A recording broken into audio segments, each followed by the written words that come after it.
Okay, so we are playing Dead of Night. The scenario in question is called "Home Is Where the Heart Is." So Dead of Night is kind of geared towards one-shot scenarios. Well, in theory. So it's I think it's described as a role-playing game of campfire tales, slasher movies, and B-movie horror. So it's kind of the players are all essentially characters in a horror film. It kind of leans into all those cliches and tropes of horror films, and by doing so, they can exploit the system. So, for instance, so every character has 4 pairs of opposing traits. So each pair is like opposing. So, for instance, you've got assault and protect. And also, instead of hit points, everybody has something called survival points. Everybody starts with 5 survival points. Survival points are kind of abstract. They can represent anything. In one game, it might represent equipment. In one game, it might represent hit points. In this particular game, it represents a combination of health and sanity. So if somebody is reduced to 0 survival points, they don't automatically die, but the next time they would lose another survival point, they are written out of the story, as it puts it, in some way. But before that happens, they do have a chance of regaining survival points. One of the ways they can do it is every character has something called bad habits. So, for instance, Brian, what's your bad habit? My bad habit? Well, you gave me 2. I have bravado, and I'm a smoker. So if Brian was to play up to those bad habits in a cliched horror movie way, but it has been in such a way that either puts Brian's character at risk or the group at risk, then he can potentially regain a survival point, which saves him from dying or being written out of the story in some way. But also, survival points can also be used as a resource to trigger various abilities, which I'm not going to go into because we don't want to sit here and go through an entire rules explanation. Not very many rules.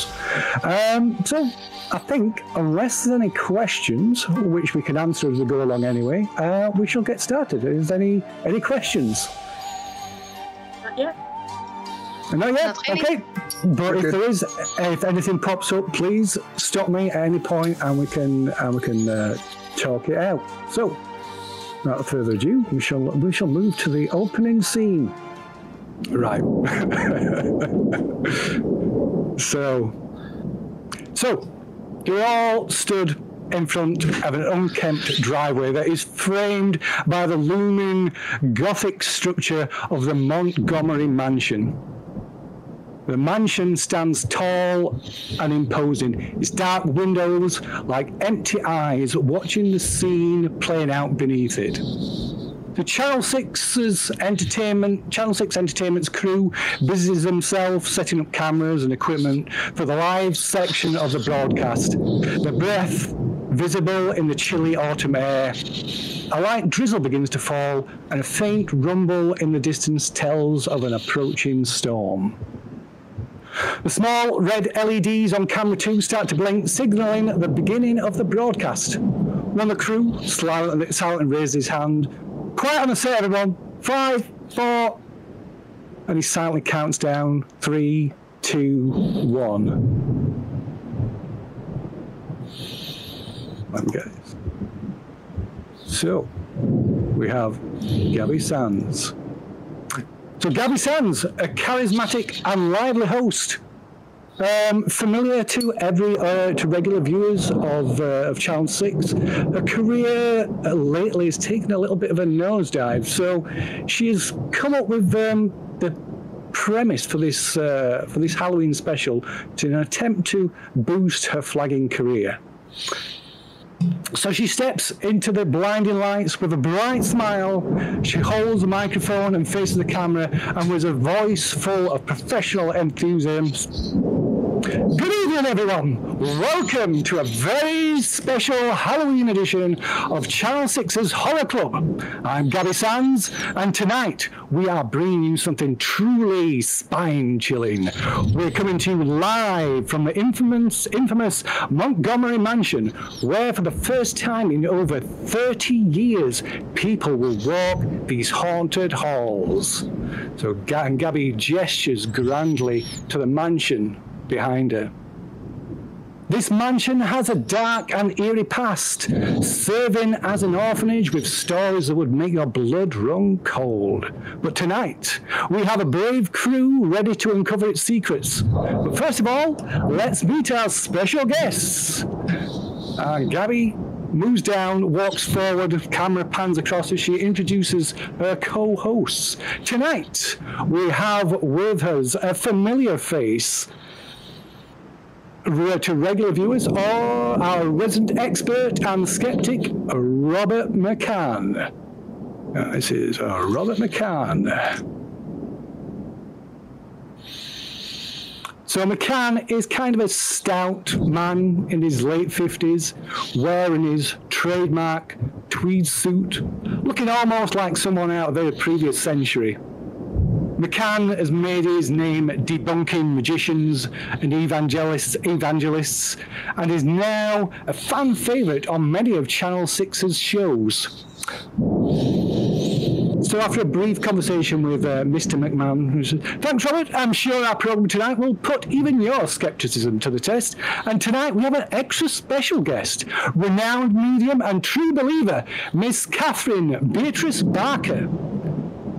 Robert McGann rolls his eyes, making some hush, derisory comment aimed at the medium, who casts a steely glare in his direction. So, Miss Barker is a quite high-profile medium that all of you have heard of. She's often consulted by law enforcement for assistance on missing persons and cases that have gone cold, with some actual reasonable degree of success. Or at least according to the stories that are printed in the local papers. She has quite severe dark features that gives her quite an unfriendly appearance, but upon speaking, she has quite a gentle, calming tone to her voice.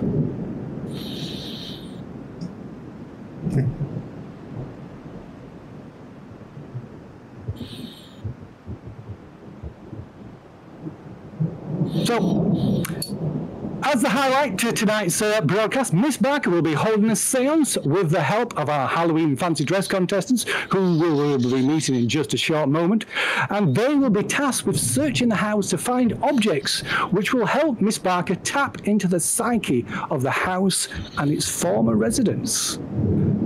Mr. McMahon, more table knockers. Now, Robert, you'll get your turn. Just have to be patient. So Gabby now turns to the line of contestants that are wearing their winning costumes. All right, everyone. Introduce yourself and tell our audience what inspired your amazing costume that has brought you here tonight.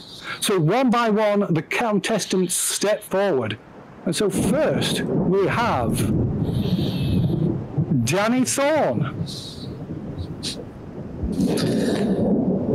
So they catch Danny like trying to light a cigarette in the rain, and he's like, sorry, I'm Danny.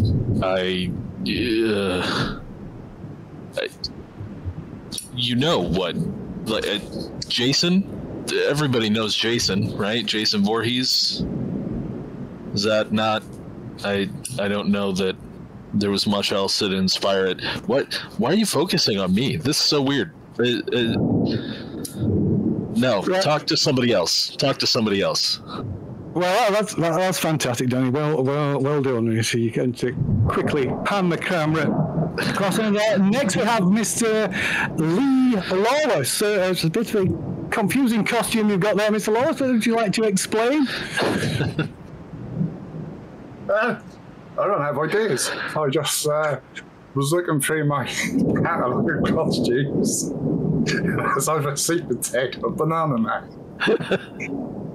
So, and I thought, well, Banana Man's more like Luchador, so I love my wrestling, why not?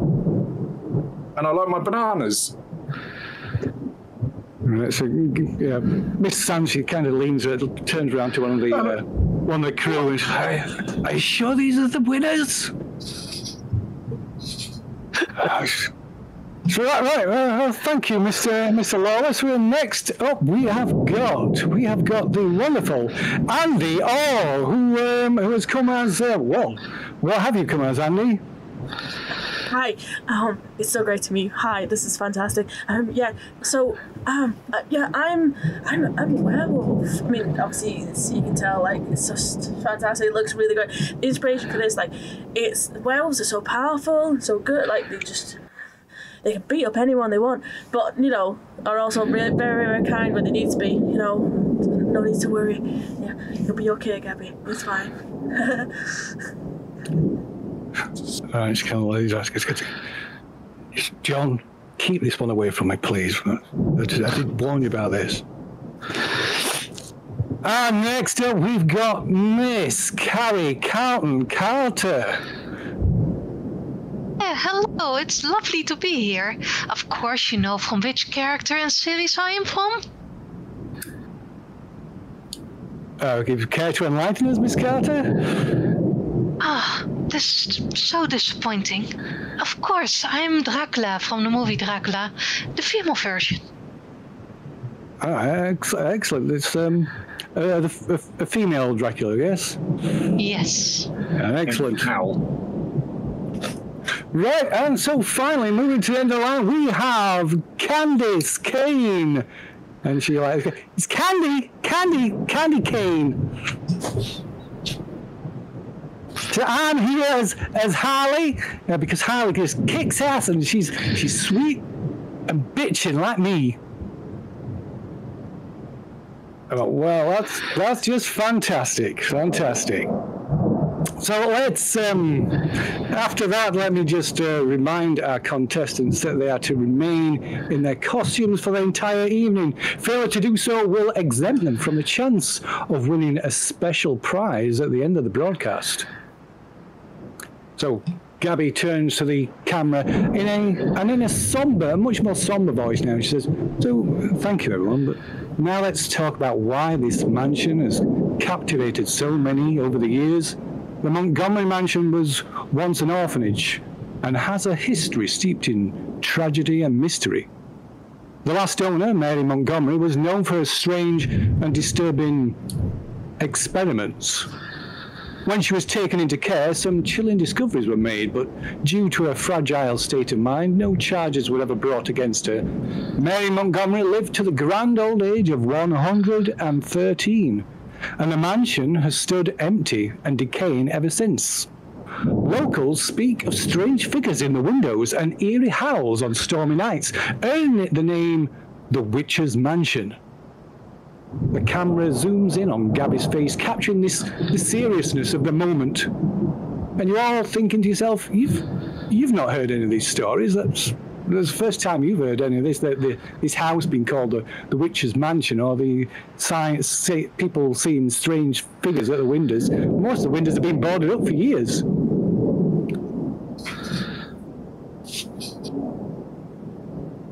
Then Gabby continues, "Tonight, we will all be locked in the mansion to uncover its mysteries.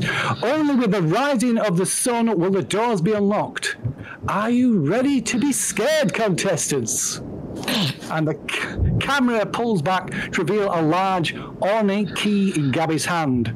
And she leads you all to the front door, and after unlocking it, she hands the key to another member of the crew that is to return in the morning. Everyone heads in through the massive front doors of the mansion. The camera captures the grandeur and the slight tackiness of the scene, complete with dramatic music and smoke effects. As the doors close, the crew remaining behind outside lock the doors, and the camera fades to black.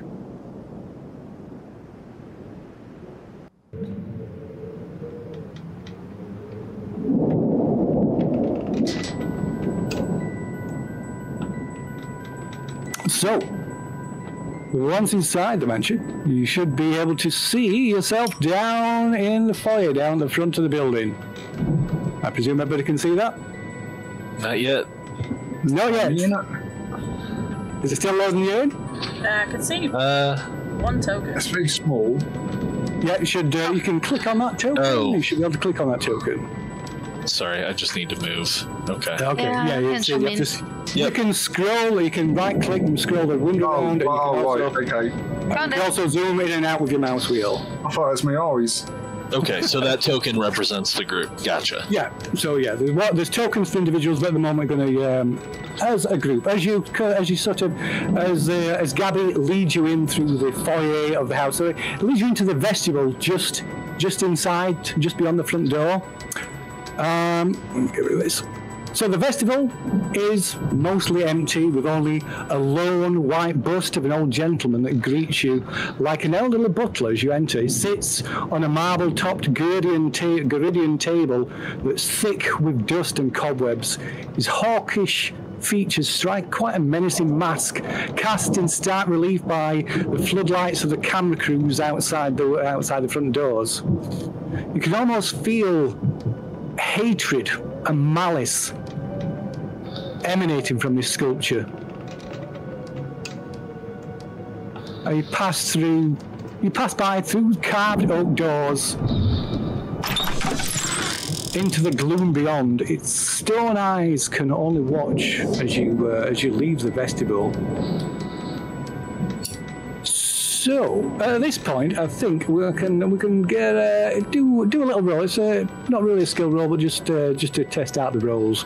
So, if you would all make let's see what it'd be. It would be, I think. Let me open the character sheet. An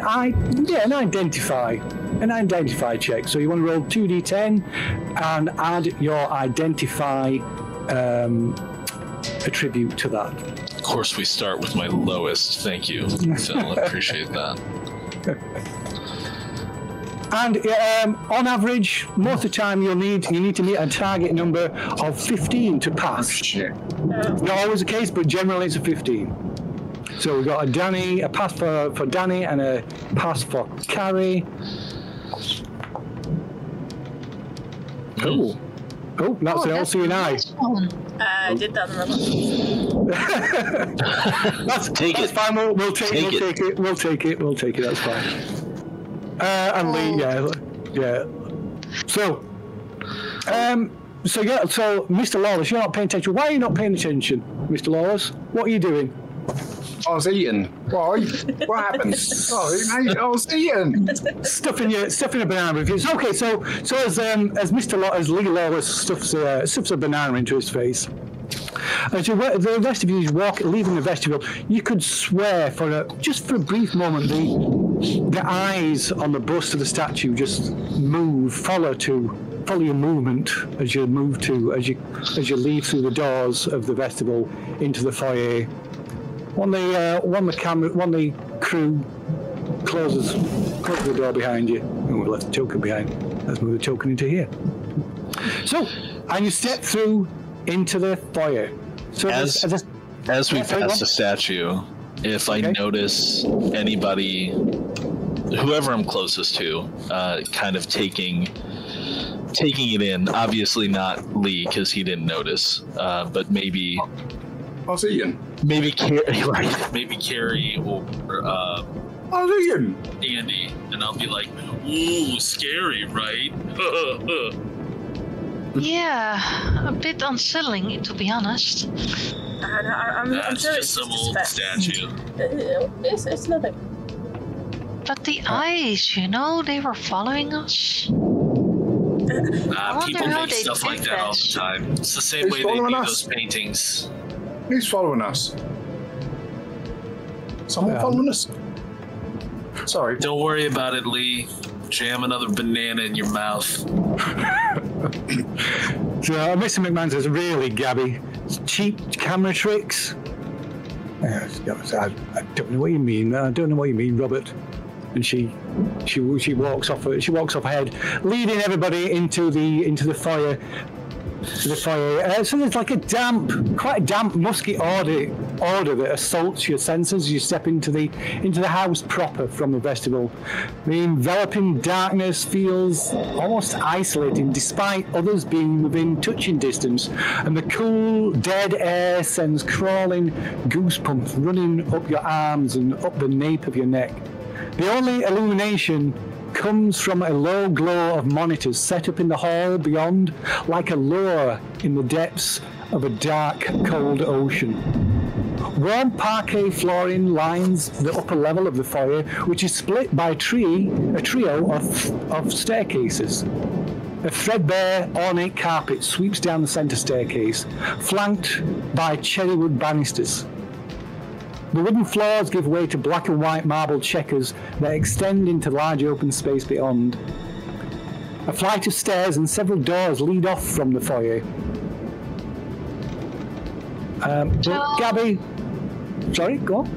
So, Miss Gabby, all those toys you told the camera outside, I've never heard of anything like that in this mansion.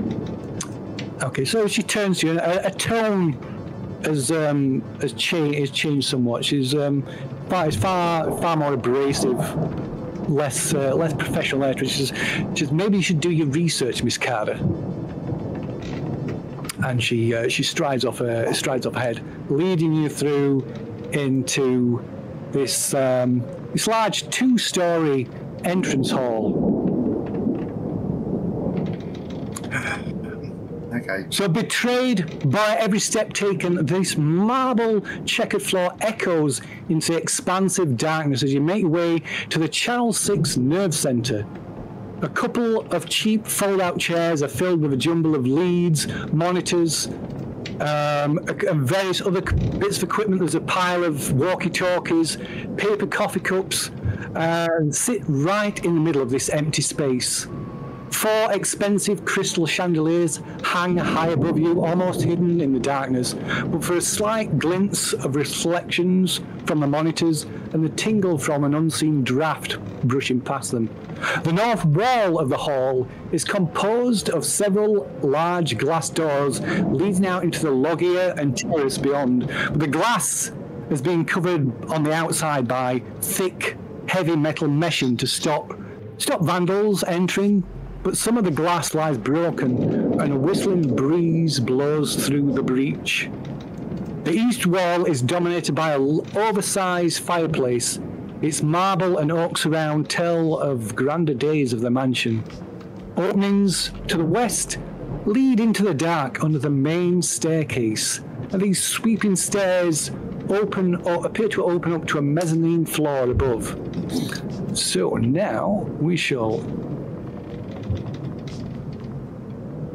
There we go. I have a question. You okay? Where's the light coming from? So is that as a Does somebody have a... No, so this is just me. Does somebody... I'm looking around. Does somebody have a flashlight? Like, who's got the illumination? So one of the characters has a flashlight. I have set the... I've set the illumination, the light levels, so we can, when you move into rooms, you've got dim lighting, so you can see the room. So we're not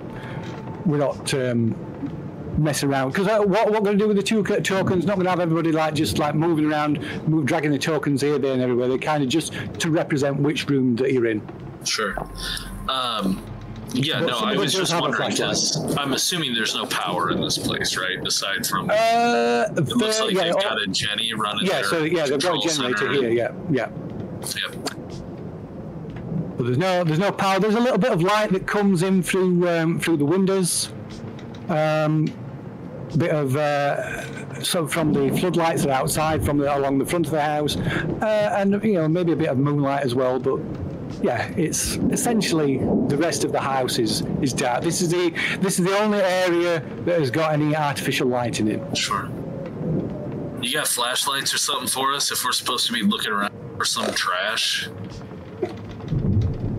So we've got your walkie-talkies. Rob, give them the walkie-talkies. And one of the technicians comes and hands you each a walkie-talkie and gives a brief explanation on how to operate it. Yeah, I know how it works, Chief. Thanks. Where'd you get these because from? walkie-talkies give light in a dark mansion. Where'd you get these from? Kiddie store? They're from Radio Shack, mate. The Radio Shack. They're on offer. I brought my own flashlight. Gabby, look, I came prepared. Yeah. Oh, well done, well done. And Gabby quickly walks over and pretends to start talking to one of the technicians. He's not that nice in real life. Andy, was it? Robert McMahon. That's all. I'm sorry. Sorry. Anyway, Robert McMahon, are you any relation to Vince McMahon and Stephanie McMahon? No, sir, I'm not. Oh, because they're a bunch of corrupt assholes as well. So I just thought you'd be part of their little crew who owns WWE. I just wondered. I'm a WWE fan. Your name is McMahon. I asked a question. I am from a respected Scottish family, don't you know? Oh, it's spelled different. I'm sorry. Sorry. Yeah. Okay. Bloody in crazy. I'm sure. Also, it's the 80s. I don't know if everybody knows how corrupt the bands are.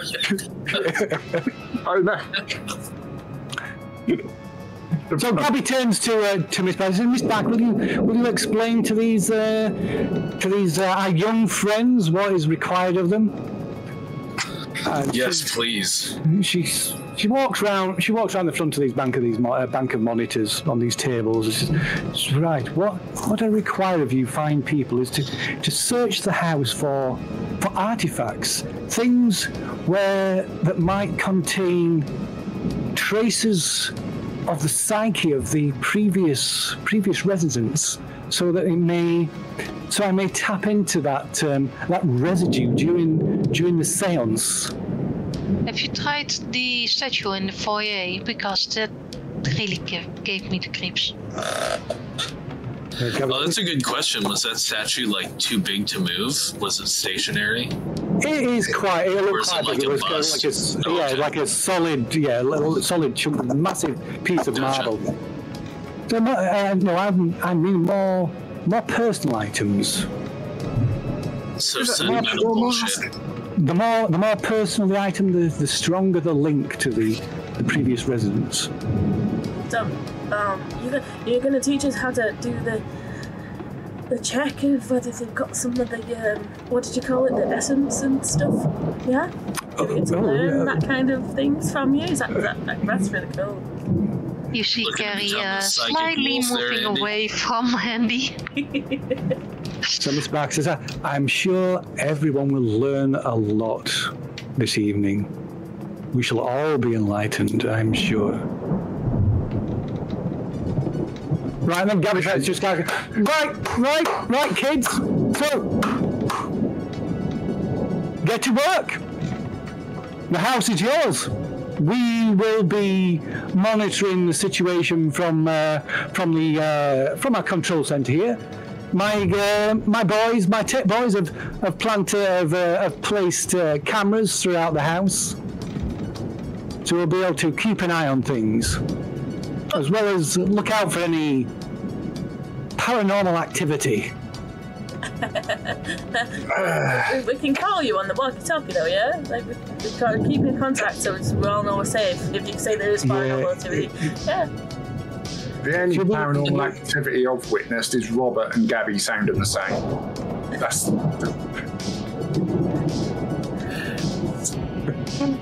It's TV. So while they're still chatting, Danny starts heading off into. Oh no, I can't select him. Yeah. Oh, me neither. Oh, there we go. Just. Danny starts heading off into another room. Oh, nice. Okay. I've just seen something I can play with. What about everybody else? I mean, do you want to? I mean, you can look around at, if you can. You can head off, or you can look around the room that you're already in, or it's entirely up to you. The entire house is yours to explore. I can't leave my Wait, character. Danny, I'm coming with you. Yeah. I'm gonna look at them. It's like, I've got the flashlight. I'm playing the piano. I just like follow after them. It's like, hello, I've got the flashlight. Do you want the flashlight? Candy looks over and says, "You suck up," and she she brushes off ahead of you. Wait for me, guys. Okay. So you pass through from the entrance hall, it's like grand hall, into what looks like a music room. There's a large, sitting in these large, in front of these large bay windows on the east side of the house is a large grand piano and sits bathed in moonlight on a circular Persian carpet which has seen better days. Hard, straight-back wooden pews face it in regimented rows. And the alcove windows are lined with wire meshing, heavy wire meshing fixed into the heavy painted metal frames. What light there is outside pours into the room, spotlighting the piano. A fragile, decorated stool sits in front of the piano as if waiting for a performer to take the stage. Lee, can you play? Yes, I will play one of the best tunes ever from WWE, the Undertaker theme tune. Ready? There we go. Sure. Okay, so as you're about to strike a note on the piano, it's a random note. Two high-pitched random notes start to sound from the piano, and you look. Two of the piano keys are moving of their own accord. I've never heard of that tune before. That But is then not. again, I don't really watch as much WWE. So Danny looks around and is like, is there a Dr. Venkman in the room? That was not me doing that. I was meant to find the low tone, and that was. And I'm going to fall off the back of the chair. I think, what the. Yeah. Somebody's seen Ghostbusters. They're messing with us. It ain't nothing. Yeah, I think is there a wire under here? Guys, can someone check there's a wire or something, or someone's got a. I don't know, a fishing line wire or something. Yeah, I'll get down and look under the piano to see if there's a wire or any. Okay. Let's see. So that would be I guess that would be a identify check, I guess. Yeah, which I'm horrible at, but that's fine.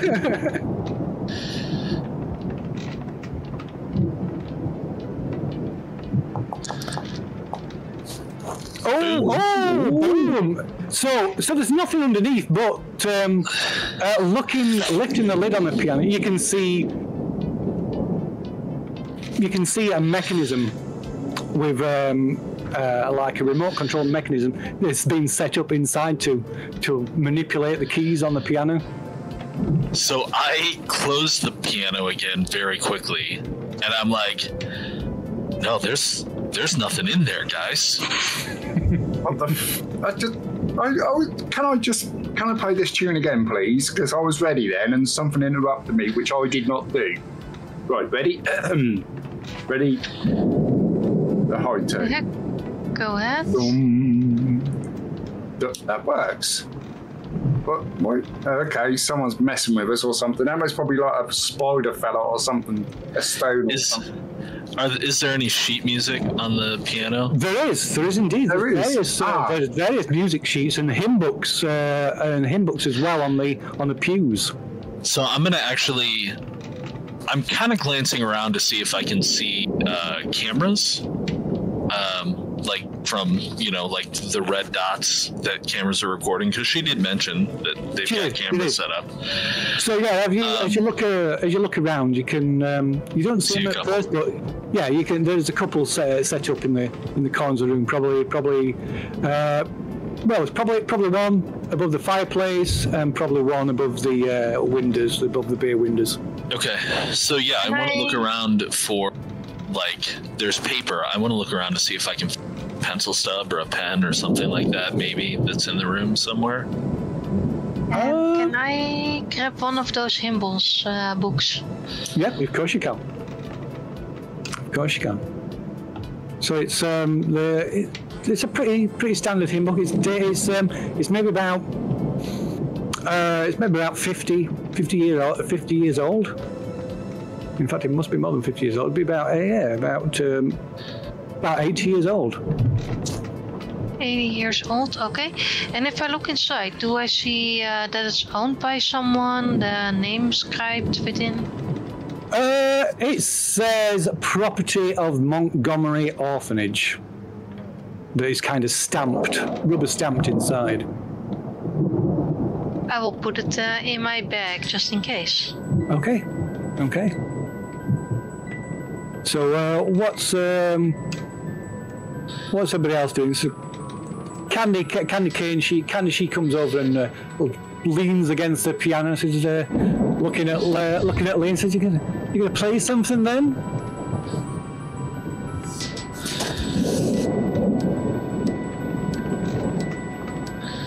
So, what, you shy? Me? Yeah. Oh, I was eating a sandwich. Sorry. Jesus. Sorry. I just tried to play the Undertaker, then that was interrupted. I played it twice. Didn't you hear it? Oh my God! I was trying to do my. I'll try and do a bit of aha. There you go. There's my aha. There we go. Awesome. So I walk over to Andy while I'm looking for a pen or something, and it's probably not going to find one. It's fine. But I get right up next to Andy, maybe like too uncomfortably close. On your side, not like right in front of you. I'm not approaching you like head on. And I just lean in and I whisper, "There's a mechanism in the piano. They're fucking with us." Would I have been able to hear that standing behind you? Oh, I guess you could make that would be an identify rule, I believe.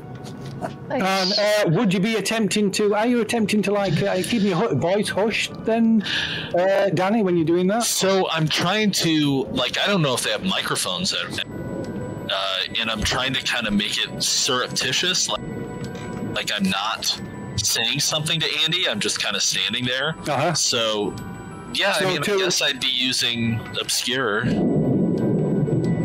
Okay, to the point that you don't want Carrie to hear. Not necessarily that I don't want Carrie to hear. I just don't want any microphones to pick it up. Yeah, fair enough then. So wouldn't need to make a roll for that. And so in which case, Carrie, you do hear that. Yeah, so Danny's kind of speaking in a hushed voice and not looking directly at Andy, but yeah, you hear what he has to say. Yeah. I'll giggle slightly and walk over to the fireplace and inspect it. Okay. I'll just respond to that. They must want Gabby to do really well. We must act scared, you know. It's all part of the show. We've the recording. They want us to be scared. That's why I said what I did. And then I move around and I keep looking for stuff. Okay. Yeah. That started playing when I walk away, and anyone else walk away. That will be my start. But apart from that, nah, I'm a luchador. Nothing scares me, or kind of does, but nah, that's just nah. So, is there anything in the fireplace?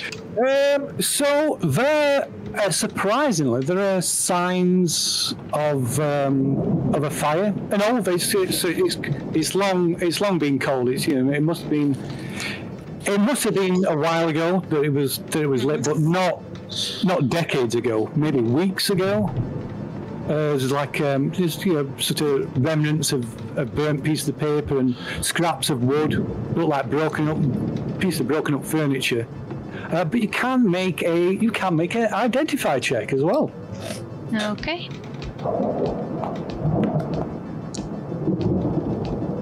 Okay. 17. So So you catch sight of some maybe as Andy's swinging a torch around the room, the beam happens to cut into the fireplace, and you catch sight of something. You see like scratch marks, maybe claw marks inside the chimney breast. And as you look closer, you can see you spot a few fingernails broken off in the gaps where the mortar between the bricks are, and scuff marks from shoes, as if someone has tried to climb up the chimney. Can I look inside the chimney if there's something up there? You can, yes. So looking upside it's just black. Maybe a bit of old soot sort of filters down, like landing on your face. Andy, can you shine your flashlight up here? Oh, yeah. So I'll go in and just wave it up, just looking up. And I will point out the fingernails and scuffing, and I just want to see if there's something up there, you know? Yeah. I'll look at the fingernails and just like, going a little bit closer. So, they're going all out with the detail. I know, right? At the one side, I think we should take the fingernails for it's personal, but at the other hand, fingernails. Yeah, I mean, they're only in the other room. Maybe we could tell them she can come and pick them out themselves if it's, you know. Yeah. They're probably just plastic. Okay, and I will pick one up. Okay, so as you lean in and pull, kind of wedged in quite tightly, wedged into like gap of the mortar, and it looks, there's like a darkish brown stain on it. But as you lean in and you pull this from the chimney, from between the bricks and the chimney, there's another shower of soot and dust comes down, but much, not just like a tiny amount, quite a large amount, to the point that it causes you to look up, and you're not sure, but you're sure you saw something move up in the chimney. Guys, there's something moving up there. Probably bats or a raccoon. No, it was too big to be a bat or a raccoon. It's a bird. Bird got stuck. Raccoons can get pretty fat. I will step out of the chimney, by the way, and I will tell. Then you look in there. Really, there's something big in there. All right, I will. And yeah, I'll step up. I'll put my whole body in that fireplace and take a look. You can. I mean, it's big enough. It's a huge. You can literally stand in the thing. It's that big. But yeah, I mean, are you without the torch? You can't see very far at all. But you can literally stand in it to the point where your shoulders, everything below your shoulders, people can see. But from your shoulders up, you're obscured by the mantelpiece. How far up was it? Arm reach, I think. Oh no, much higher. Thinking about it, could possibly have been on the floor above if there's another fireplace up. Maybe the floor above this one. Let's go check it out. Yeah. Wouldn't that be Am I dumb enough to actually try and climb up from inside the fireplace? I don't know. I get dumb enough to do that. I mean, this is huge, right? This fireplace, if I'm standing full-bodied in it and, like, I'm not having a problem with my shoulders and head. I'm not that stupid.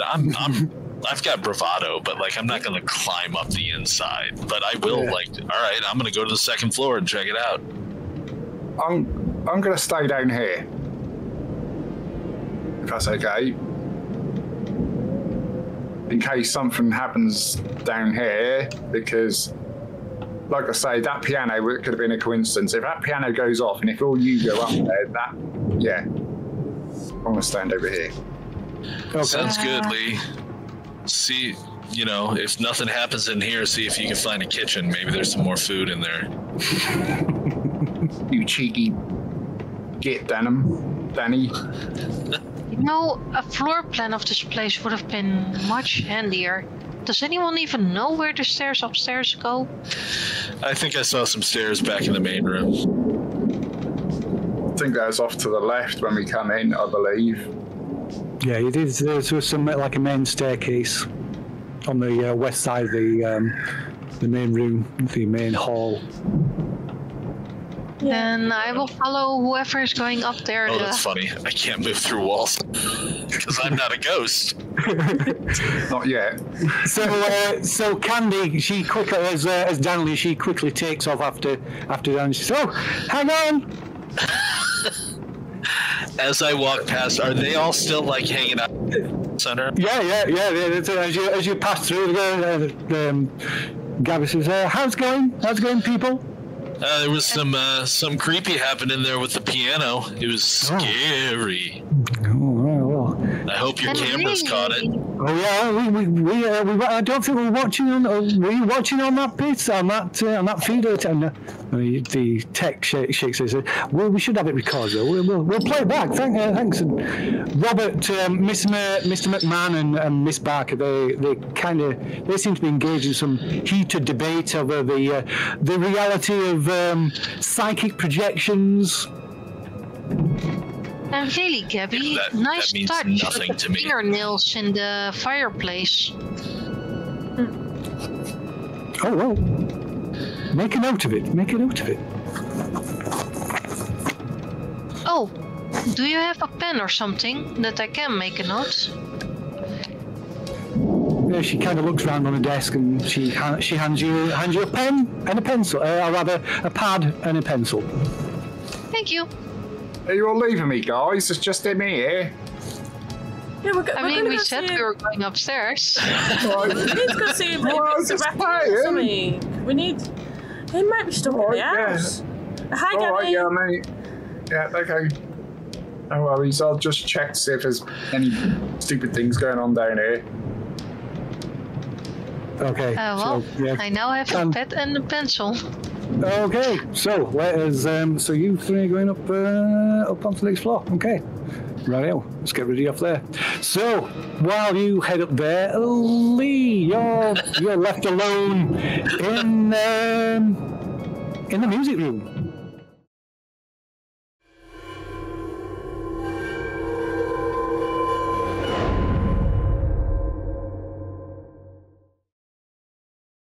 Okay, so over in the music room.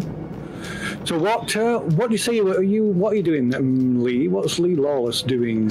Right, I am going to have a gander up in that chimney. But now, my luck, something bad's going to happen, or some soot's going to come down and fall on my face, or something, and I'm going to Well, as long as it doesn't fall on your food, right? I got it in my backpack, my friend. What, mate? I got it in my backpack. I'm all right. I'm good. It's all good. Everything's good. Yeah. Right. I'm gonna have a look in there, please. Can I have a look up there, please? Okay. Yeah, of course you can have a look up there. Right. Okay. Identify, please. Okay. Our DM no longer looks like a dead Jedi. Oh. I've lost competition. Yeah. You are director, you tell us what to do with it. Oh my. Oh. Wait, don't you have an identify score? Yeah, you got to add you a tribute on as well. That's 10. Oh, so you succeeded then. 15. Wait, you have an identify of 10? No, plus 5 equals 10. Oh, total 10. Gotcha. Yeah. Sorry, I didn't know how to add the 5. Okay, so you can't.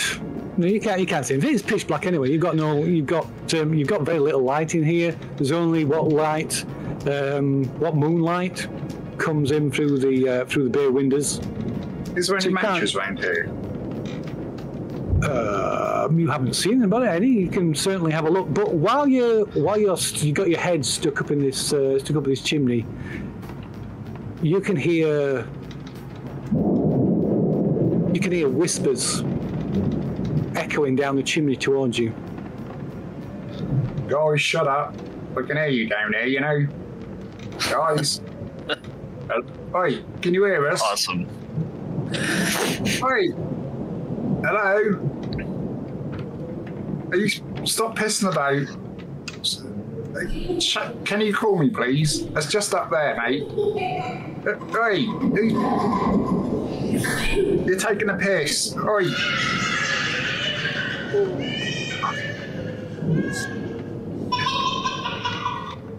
Who sound like a chicken? So, hey, who's doing the chicken voice? Come on, guys, stop messing about. Hello, can you hear me? Oh, you're pushing luck, aren't you? I think you're gonna have to make a identity roll. Is it identify? Yeah. Yeah. Okay. Yeah. How do I add the 5, please? Or just add it down the bottom? You can when you put it into the chat window, you can just type after it +5. +5, yeah. Okay. Oh, okay. Thank you. Cheers. Thank you. Appreciated. I can't see anything with this mask on. I'm right there with you. And that's why my costume is the best. Oh, nice. Oh wow. Okay. So, just in time, you hear a clatter. It sounds like debris falling down the chimney, and you just manage to move out of the way in time as a brick comes tumbling down the chimney, bouncing off the sides of the walls of the chimney, and just narrowly misses hitting you in the face. Right, just taking the piss now, guys. Can you hear me? Stop chucking shit down at me. I know I've fucking been eating, but Jesus Christ, guys. Hello? Oi. Okay. So, and meanwhile, on the rest of you head up the main staircase, and it splits into two, going up moving to your left and right, and leads round onto the balcony that surrounds the great hall below. I think we're missing Mia now, Andy. Yeah. No, I just not moved up. There we go. Yes.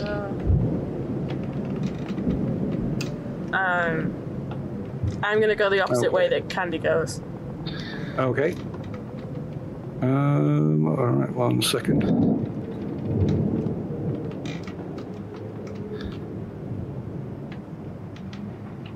Oh. Zoom that in because I got my overlay on. So I started going the other way, but then found that there was no way around, so I rushed to catch up to Candy. Okay. Carrie, sorry. And I am looking for a light switch or something. Candy's close behind though. She's tagging behind, pretty close behind Danny.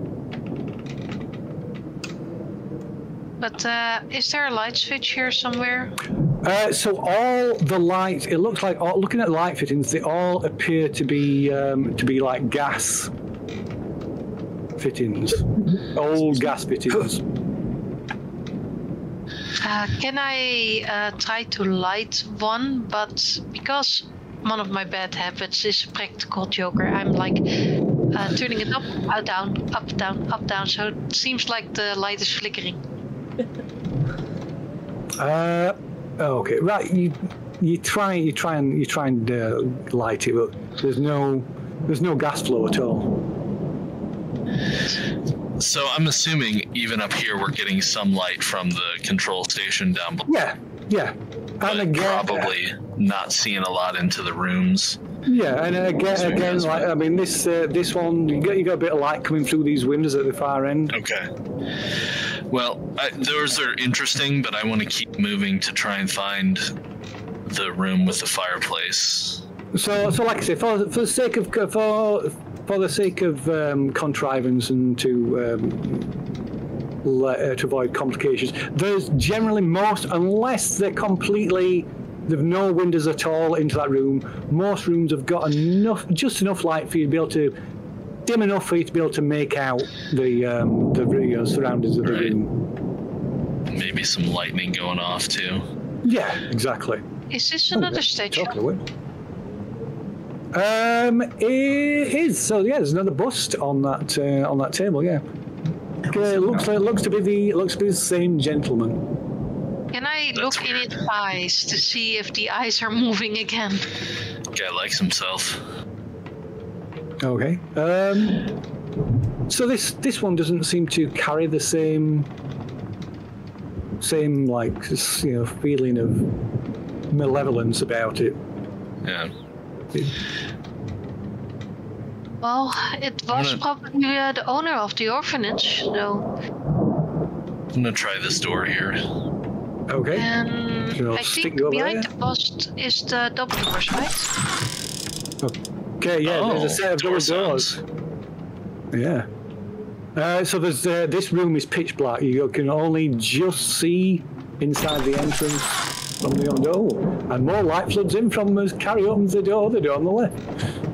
I thought you might need some light. I'll shine the flashlight inside. Oh yes, I'll give you a flashlight. There you go. Nice. I can no longer select myself, and it looks like I've been cloned. Oh. If that's happened, if you just refresh the window, it'll reset it. Okay. But I don't even see. That was my fault, because I moved your token at probably the same time as you tried to move it. So. I will reload as well because I don't even see my. Okay, so Andy's using the flashlight in there.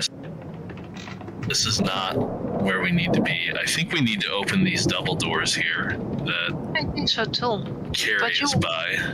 Suddenly went into a different room. Well, I was just trying to find the way, Nobody's telling us what to do around here. Can we open these double doors? You can indeed. Let me see. Do you think it's a push or a pull door? I would imagine it's probably a push with the way this statue is set up here.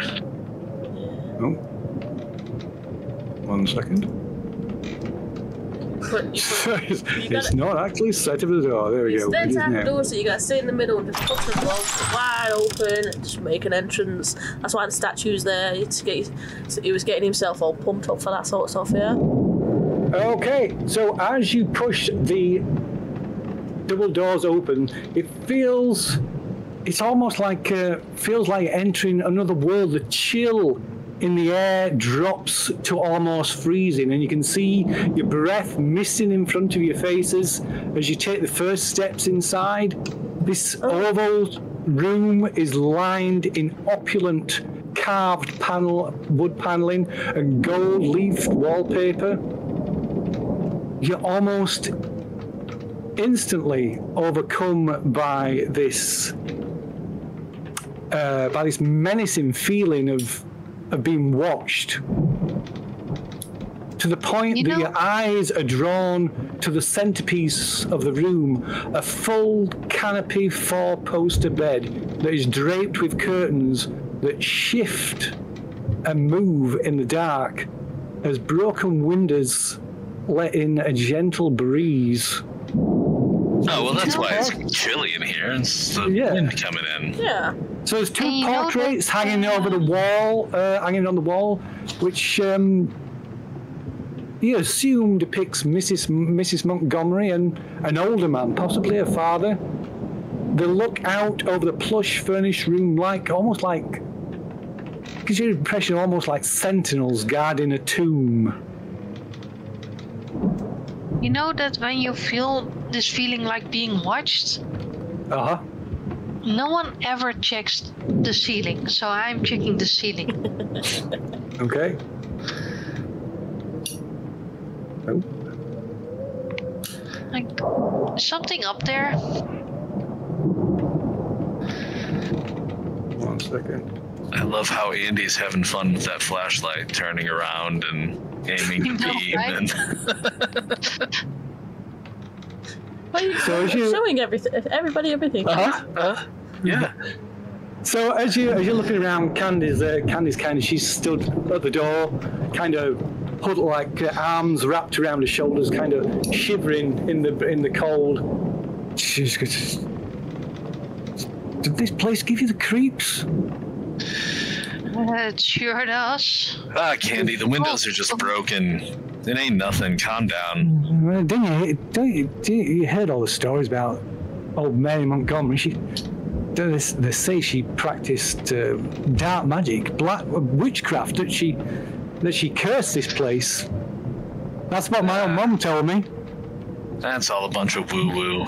None of it's real. I didn't hear anything of the sorts. Man, it's cold in here.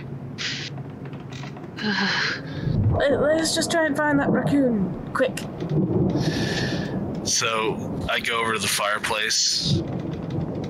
Okay. Yeah, about the fireplace. It's in the wrong place, you know?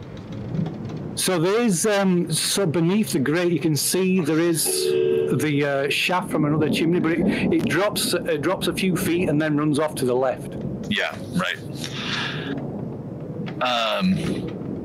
So at this point, though, being close to the fireplace, just out of curiosity, are we hearing Lee yelling from below? I would say so. Yeah, why not? Yeah. I guess so. Yeah, so it's probably about the same time.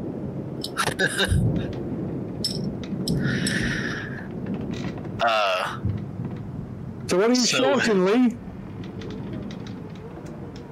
I'm wondering what the F is going on. Someone's chucking bricks and making chicken noises. I'll start going, woo!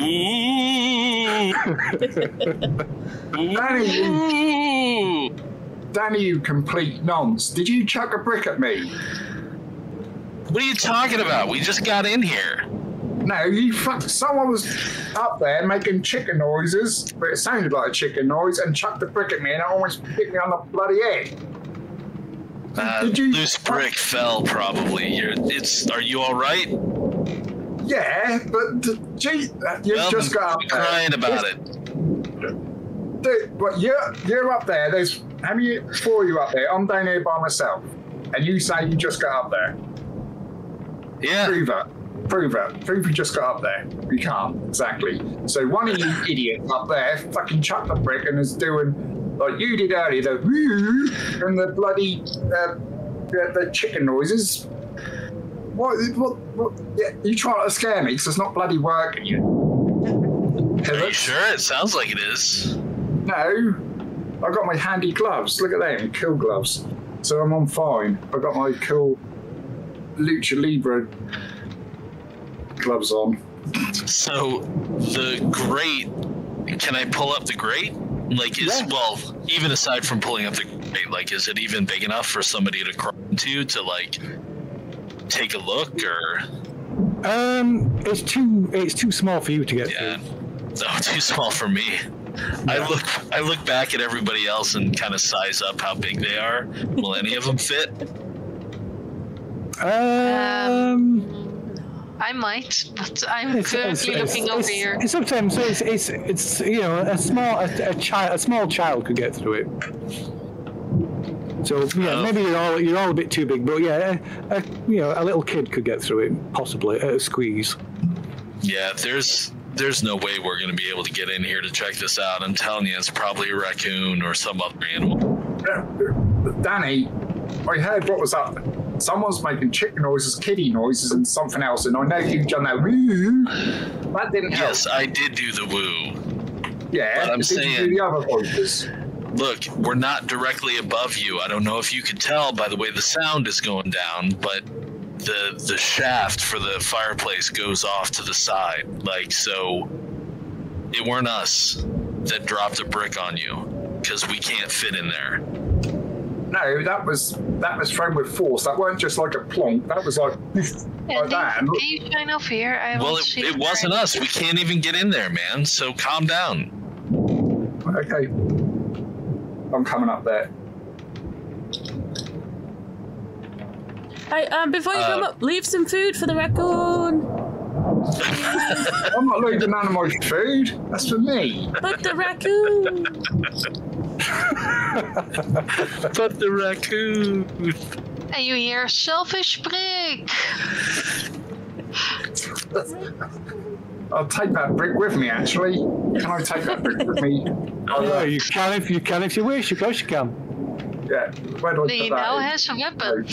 Yes, out of 3. All right. Well, seeing that I can't investigate Thank you, Darla. the fireplace, I'm gonna look around the room for anything that looks like it might be something I can give to the weird medium lady, or B, like it looks expensive. And if it looks expensive, I'm gonna put it in my pocket.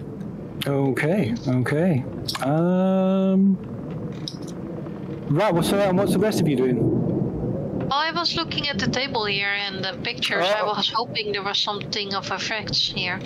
Okay. And what about Andy? Well, I asked Andy to shine some light here. Yeah, Andy's just been like going back and forth, just shining light, looking at things. Torchbearer. I'm still like trying to glance at where the raccoon prints. I'm determined it's a raccoon. You know, we're gonna come in and be a savior. I'm gonna save this poor defenseless animal. You know what I mean? That's to getting some good books. You know. But yeah, if Carrie asks me for the torch, I will like steady it. Because I glanced at the portraits, but I just looked at them and was like, okay, and then carried on. So yeah, I'll just shine it over. Okay.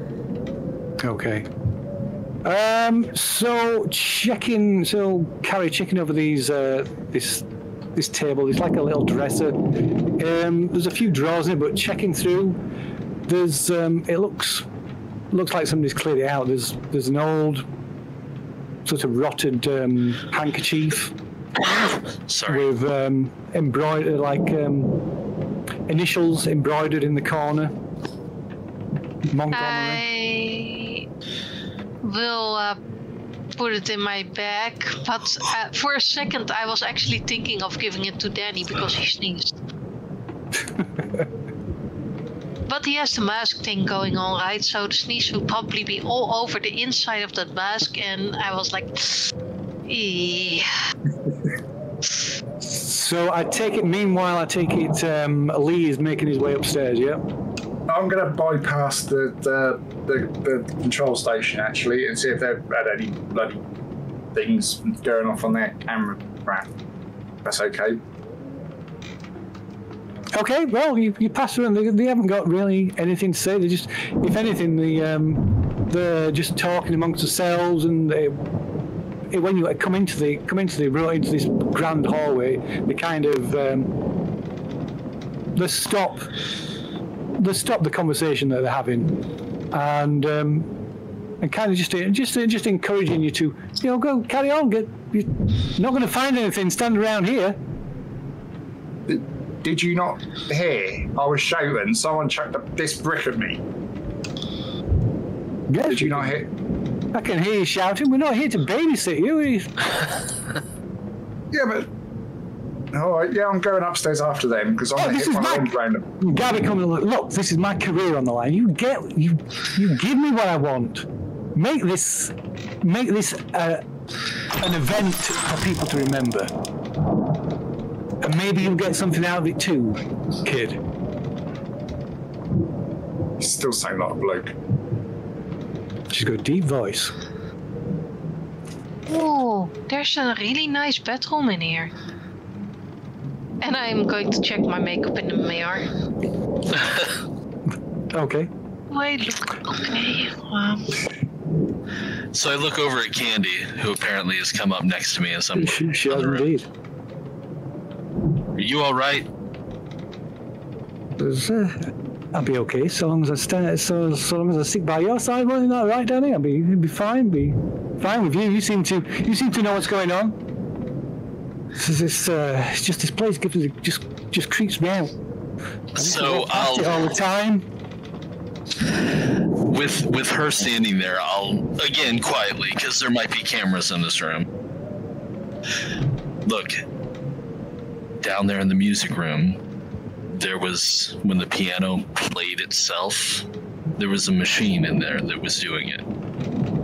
This is all set up to make it seem like it's scary. So we just need to act scared, You're doing a pretty darn good job.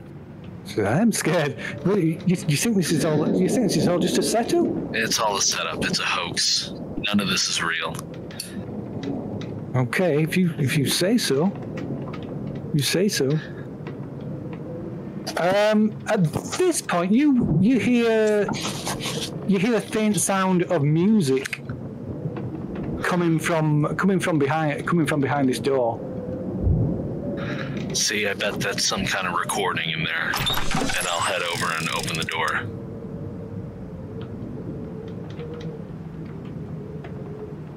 Okay.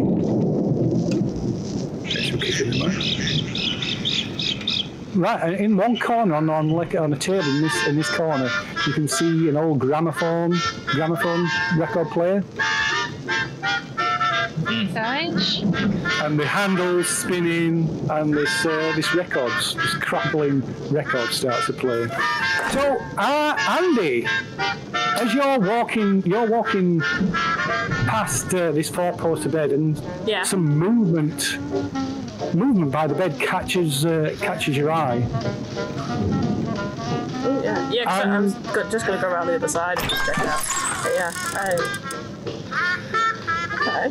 So the wind, there's a sudden gust, what I presume must be a sudden gust of wind through the windows, and it whips up the curtains, and they whip out at you.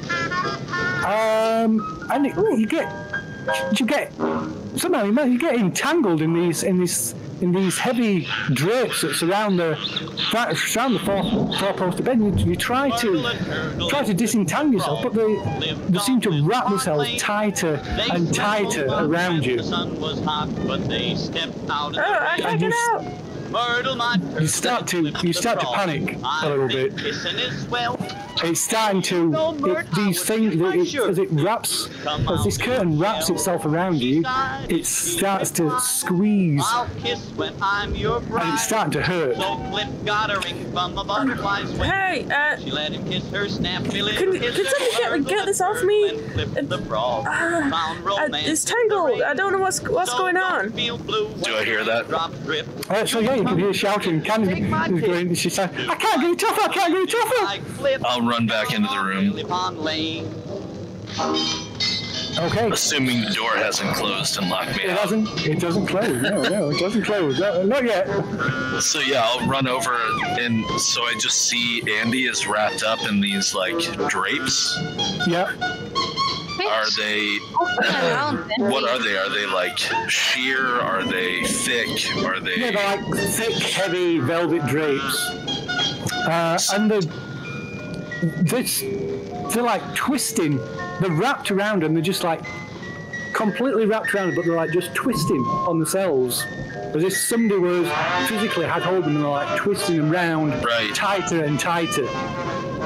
It's so I'm way beyond what the wind blowing through these broken windows could do. Sure. I don't know that I can process that right now, but I am going to just take a hold of the drapes and try to just rip them off of the bed with all of my strength. Okay, right. So you can make a that will be a protect roll, I believe. Yeah, I think so, because I'm trying to free Andy. What's going on? Why? They're getting all knotted. What's going on?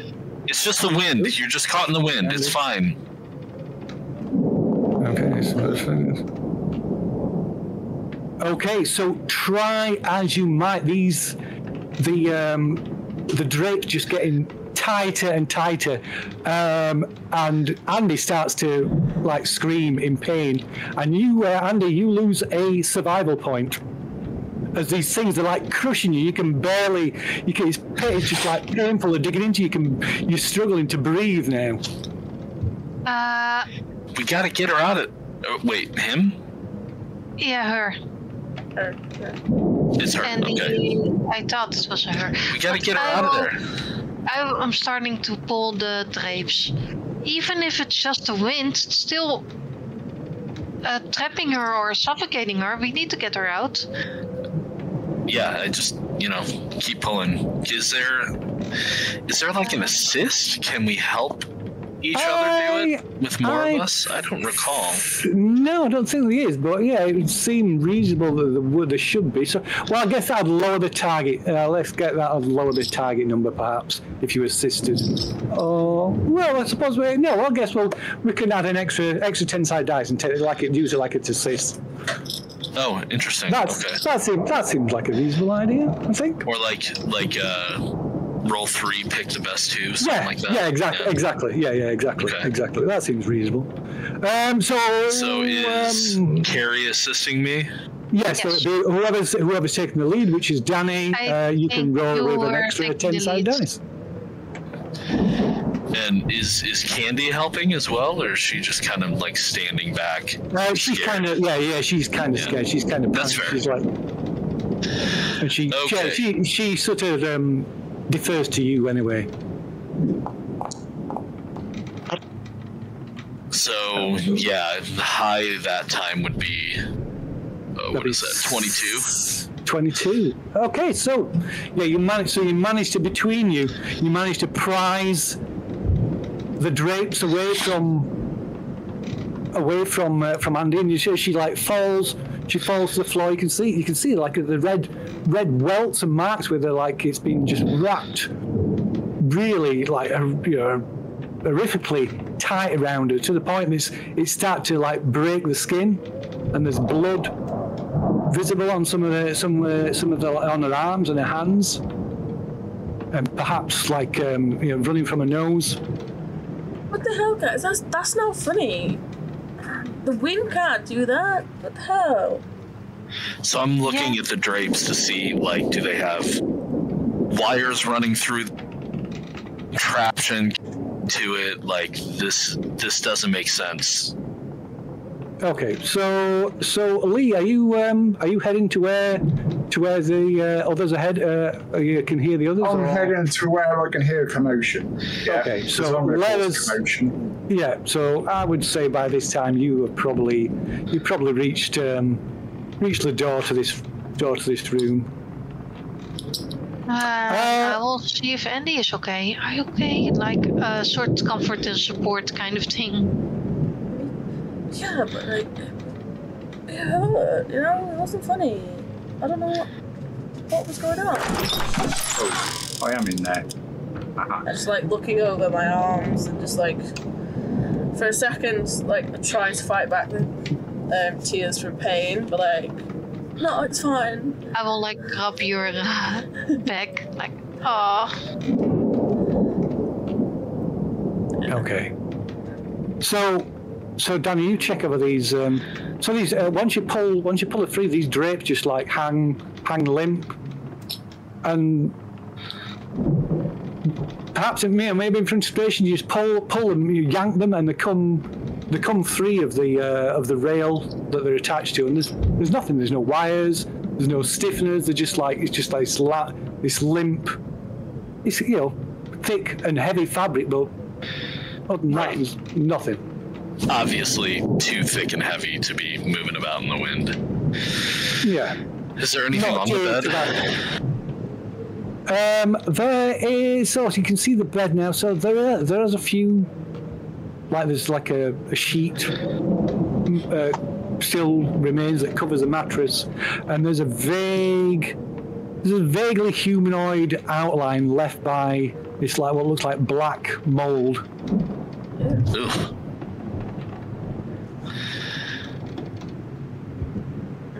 Is it on the left side or the right side of the bed? On the center of the bed.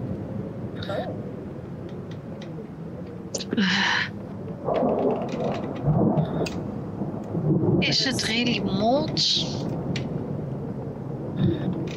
Is it what? Sorry. Is it really mold? So you can have a have it going and looking closer. It smells. There's this smell of damp and mildew. Maybe it's just coincidence. Maybe it's just damp. Maybe it's just like just you a see Carrie making notes, but not looking really happy. So having looked at the curtains and the bed, I step closer to Andy. I'm like, "Are you okay?" I mean, yeah, I'll be fine. It wasn't cool, you know. Well, you're right. This isn't okay. And so I'm gonna actually head downstairs again. Okay. Whoa, Danny! Before you go, this brick, you chucked at me. I didn't chuck the brick at you. Okay, so as you're having this exchange between you, the door just slams shut. Typical. So I try and open it. Yeah, it opens. It opens again. What did you slam the door on me for? I didn't slam the door. So Candy's walking over here. So Candice goes, the other one, the door, the music, that's shut too. They're all bloody they've got bloody, deadlocks on them or something. They're controlled. I didn't slam no bloody door on you. I was then walking to see what the hell the commotion is over here. Well, take a look at the fireplace if you want to. There's no way we get you, right. But they're going to answer for Andy getting hurt. I didn't know. Right, I don't know. I can just see some whatever curtains on the floor. I don't know what's happened up here. I don't know either, and I don't like that. And so, yeah, Danny. Danny starts walking away. Okay. Andy, come with me. Let's clean those wounds in the bedroom. Right. So Candy comes running out after you, following you. So what are you doing? What are you going to do? What the fuck? Do I smell or something? I'm gonna make them explain what's happening. Lee, you're going after Brian? No, I'm going up. I'm going to have a look on this bloody fireplace. Okay. Right. So yeah, Danny's going downstairs. Yeah. So you and Candy head downstairs, and so Lee, you go over to this fireplace. You can see there's a grate. I think Danny pulled it out. So the grate covering the chimney that's coming up from the lower floor. It goes down. Only goes down about maybe a foot, and it runs off horizontally to one side. So there's no way. There's no way anybody from up here could have dropped that brick on your head. It's yeah. And it's this hall, this chimney shaft. It's too. If you're, it's too big for any of you to get into. What's this? Oh, there's a door here. Dude, can I go in here? Yes. You can indeed. So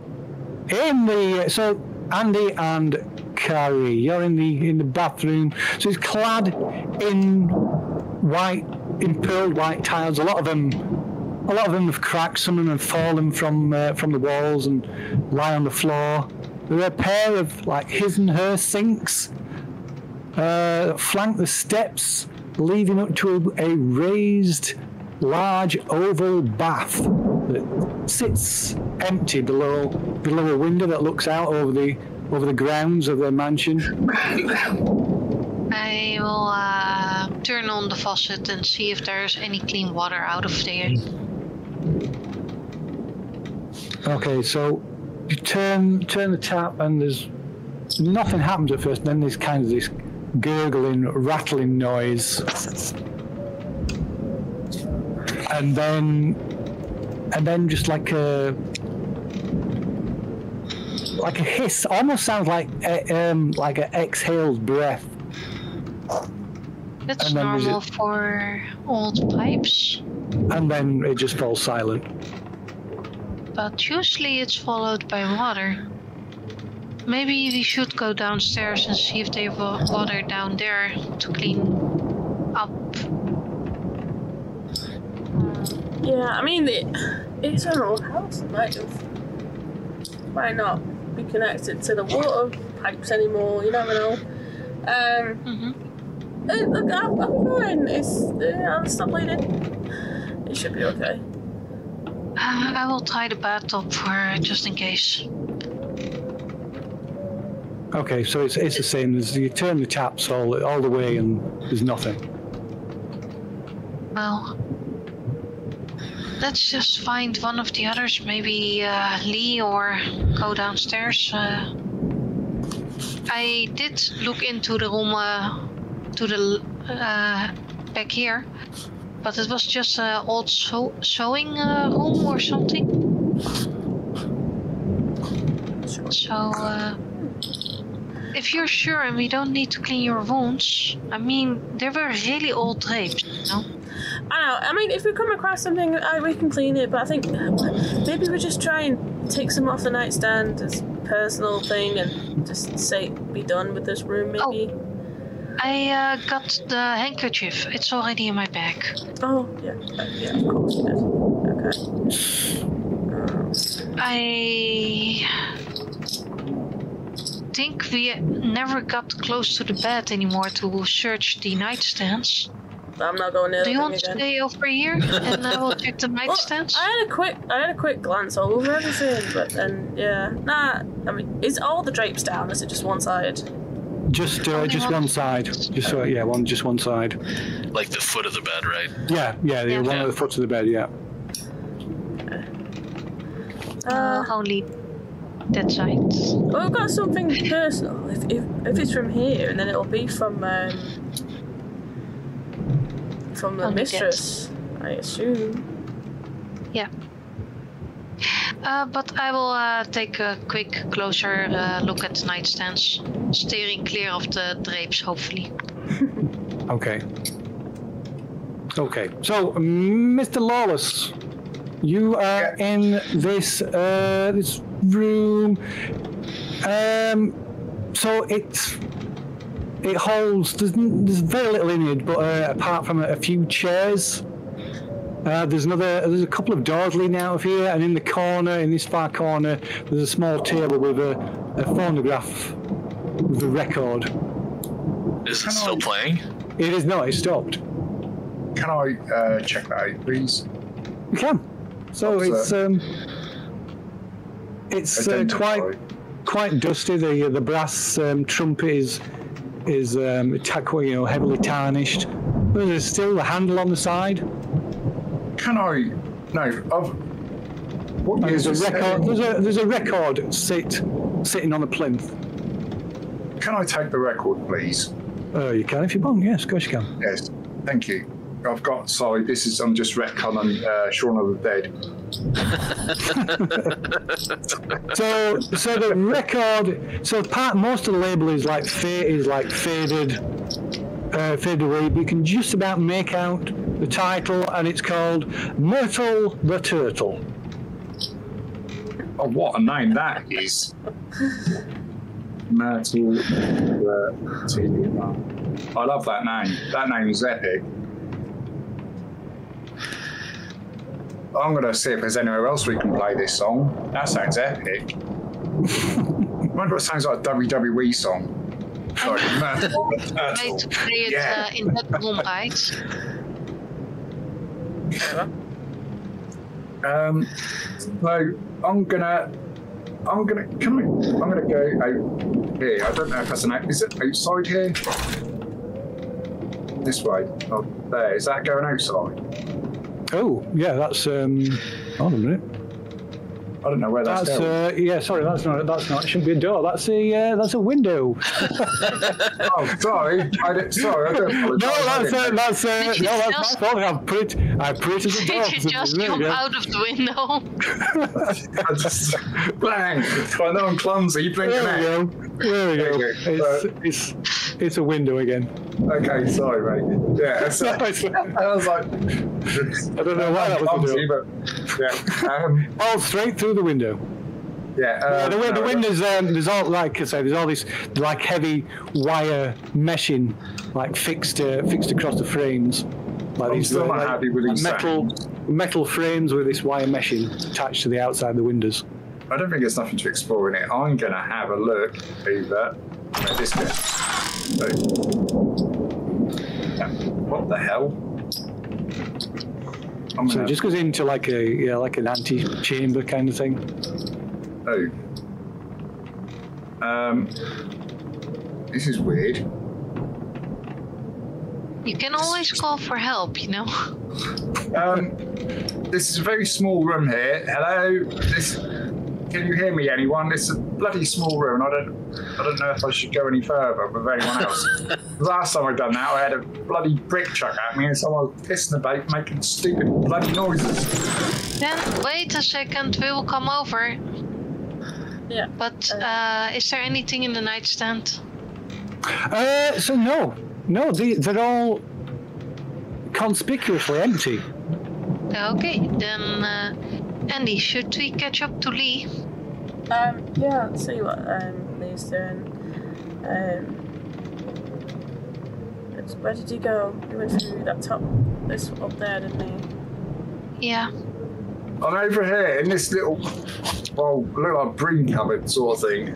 I just love the fact that I'm so close to Andy right now, like we're really moving I didn't side realize to side.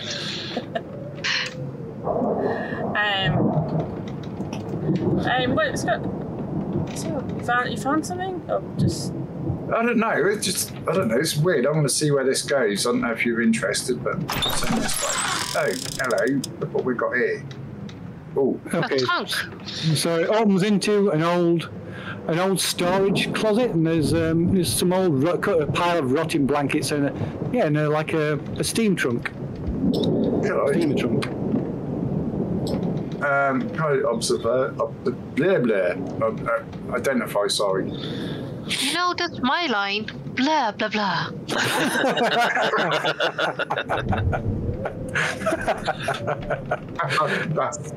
That's epic. Yeah, I like that. Harry, So what's the identifier roll for? Sorry. What's in the steam trunk? You can just open the steam trunk if you want to see what's in the steam trunk. Yeah, Take a look. please. Yeah. Okay. So you open it up, and it appears to be it's empty apart from a few yellowed, tattered pieces of paper.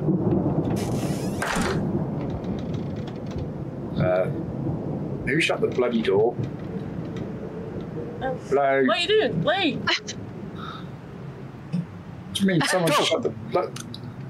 So meanwhile, on the ground floor, so Danny, closely followed by Candy, you come back into the main hallway, in the grand hallway. So I walk directly at Gabby, and if she were a man, I'd be shoving her. But given that she's a woman, I stand right up in her face. I don't know if I'm taller than her or not, but if I am, I'm using my size to... at least the same height, yeah. Yeah, to intimidate her. Like, what are you doing here? You know what we're doing here. We're here to make a television program. If you maybe I'll give you kids maybe a little bit of a taste of fame, a bit of recognition. And hurt us? Is that your goal? What are we talking about? Run the tape back upstairs. If you've got cameras in that big old bedroom, Andy just got almost strangled to death by the drapes on the bed. That's ridiculous. And like Robert McMahon just says, some of these tricks you've got rigged up in here, now are going out of hand. Sandy, you hurting people now? Is that what your career's worth? And she's like, I don't know what you're talking about. And she goes up to one of the techs and gets him to flick through the cameras. And eventually, they come to the feed on that room, and they watch it, roll it back and watch the feed, and just maybe about 2 or 3 seconds before Andy gets tangled in his curtain, the screen just disappears the feed just disappears in static, and it only comes back once it only comes clear again once Andy's out of the curtain and you've all moved away from the bed. This is what's going on. It's like technical. There's something. Must be some interference with some of the camera feeds. I'll go and check. I'll go and check the wiring. I'm telling you, she was attacked. Look, you can see the welts on her body in the video. You can't see anything there. You're like looking at it, so you can't really. The quality. It's like the quality of the image is pretty low grade. Well, regardless, she's injured. And Can's coming. She was the Can's attacked her. I saw it. I couldn't get him off her. And so McCann's going to say, you clearly were just the atmosphere. The house is getting to you. She must have got caught up and tangled in the curtains and just a trick of the mind. You're just playing into the whole theme of this atmosphere of this place. This is how these things work. You see things, you hear things. Psychosomatic. And did you rig the brick that got thrown at Lee as well? I know you rigged the piano. I found it. So she's just, I don't know what you're talking about. Oh, you don't know what I'm talking about? So now I charge off into, and I'm gonna rip the thing out of the piano and bring it back and throw it on the table in front of him. Okay. That's, assuming that goes off with a hitch. Without a hitch, I'm move my token all over the place. No, yeah, it's fine. Yeah, you're fine. You go and rip it out of the. Maybe not all of it. You'll pull some of the mechanism away and bring it back. And she denies it. I don't know anything about it. Maybe somebody else has been in the house. Really, that she denies. That's so bad. I thought you said nobody had been in here for 30 years. Look, Danny. I say a lot of stuff.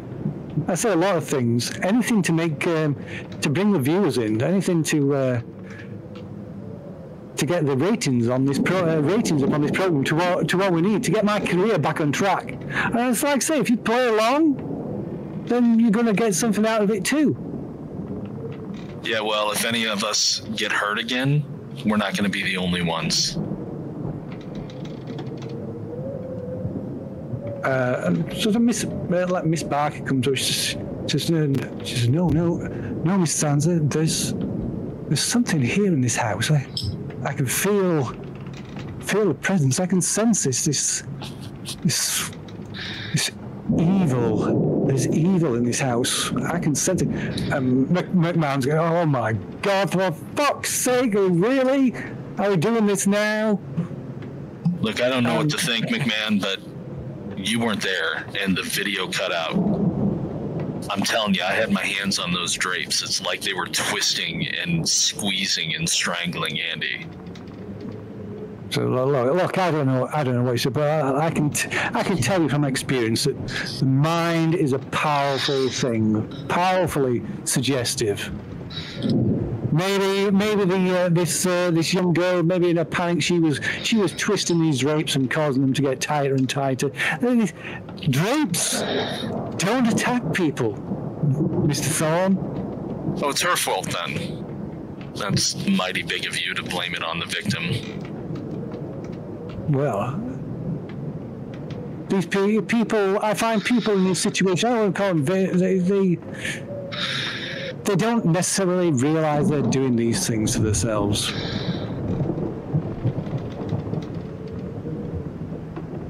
Just be careful, Mr. Thorne. This after all, this is an old house, and I'm not so convinced that Miss Sands got all the official clearance she needed for this little charade to take place. So I look at Gabby and a couple of the texts, and I'm like, there better not be any more devices that are set up to possibly hurt anybody.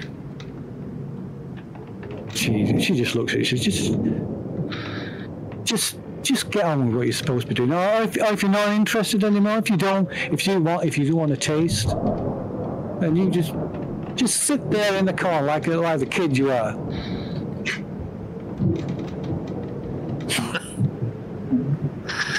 You're cruising, lady. Right. She just pushes. And I walk away. Yeah, she pushes past you, and she goes like leaning over by the remaining technician, looking at the monitors, pretending you're not there.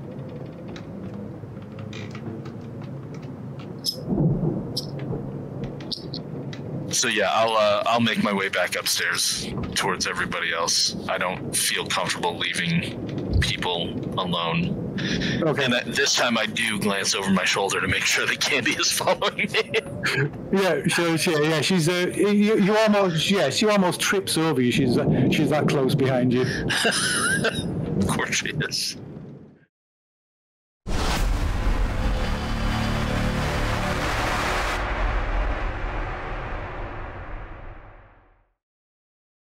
Danny and Candy. What's Danny and Candy doing now? Moving as one. Right. So I am going to lead us back to where I think everybody else was still hanging out, because my goal now at this point is to, because of my bravado, I'm kind of taking the lead position and protector and. So head back over here to this room, see that the door is still open. I pause in front of it for a moment to see if it slams in my face. It doesn't. Oh, Candy just runs straight in. No, yeah, she just ran straight in. And now I don't know where they are, so I'm like, hello? Music Hello? room. Hello. Yeah, we're Okay. here. Yeah, so yeah, probably here. Yeah. I can see that door's open. Right. Okay. So while you're heading over there, like I say, Lee, you open this old steam trunk, and it's empty bar these few yellowed, tatty sheets of paper upon which you can see some handwriting. May I read the handwriting? You may indeed, because that is what it is there for. Right. So the papers, when you take these papers out, they're quite heavily water damaged. In fact, you can feel the bottom of the trunk is wet. It feels damp. The bottom of the trunk. Yeah. And so most of the text on it is like water damaged and illegible. There's to the point that there's only a little, maybe a paragraph or two that's still legible. Yeah. And it appears to be pages removed from somebody's journal. Okay. Journal. So there's like one part, just a partial entry that's still legible, and it's dated October 31st, 1913. Oh, bloody hell, this is old. Bells, have a look at this. And it says, Why don't you come out here? It's Well, easier. I'm just trying to read it. All right, I'll come in when you are. Yeah, it's probably really dark in there. Yeah, so the only light you've got. So yeah, coming out there, you can read it in the torch, like in Andy's torch, light from Andy's torch, and it says, Yeah, I was oh, more saying in the room next to it is there's windows and probably more light than only the torch, Then everyone can either stand by Andy with the torch or near the window, so we can actually read. Are you moving then, or are you just? I am moving out of the room. Okay. Something We're all about moving the out of this room. Well, Andy's got a torch there, though. Try to read. Yeah, I know, but there's also light here with the room and the window and... There is a bit more light in there, Yeah, to be fair. it's just Maybe sorry. it's not as bright as a torch, but Andy. Oh, There we go. Okay, anyway, so you all sort of congregate in this fairly empty room. Like I said, there's all the things in this room is this line of 4 chairs against the wall, the phonograph in the corner. But these, like I said, there's only one partial entry that's still legible, and it's dated October the 31st, 1913, and it says, "The children's laughter echoes through the halls, but their eyes tell a different story. Mary's experiments are taking a..." Wow. So the lady of the house was experimenting on the kids? That's what it seems like. Then maybe the guy wasn't the bad guy? No, Danny, you know when you went upstairs with the girls, yeah? Yeah. I'll forgive you for that brick incident. I had to look at the fireplace. Sorry. We didn't throw a brick at you. I know. Just drop it, will you? Because otherwise I'll drop you. I'll do a leg Will you? I'd like to see you try. I'll do a drop Hungry boy. Hungry hippo. Lee, give me the brick. Right. So anyway, when I was, Can you give me the brick? why? That's my brick. That's my It's my brick. It's special to me because Danny threw it at me.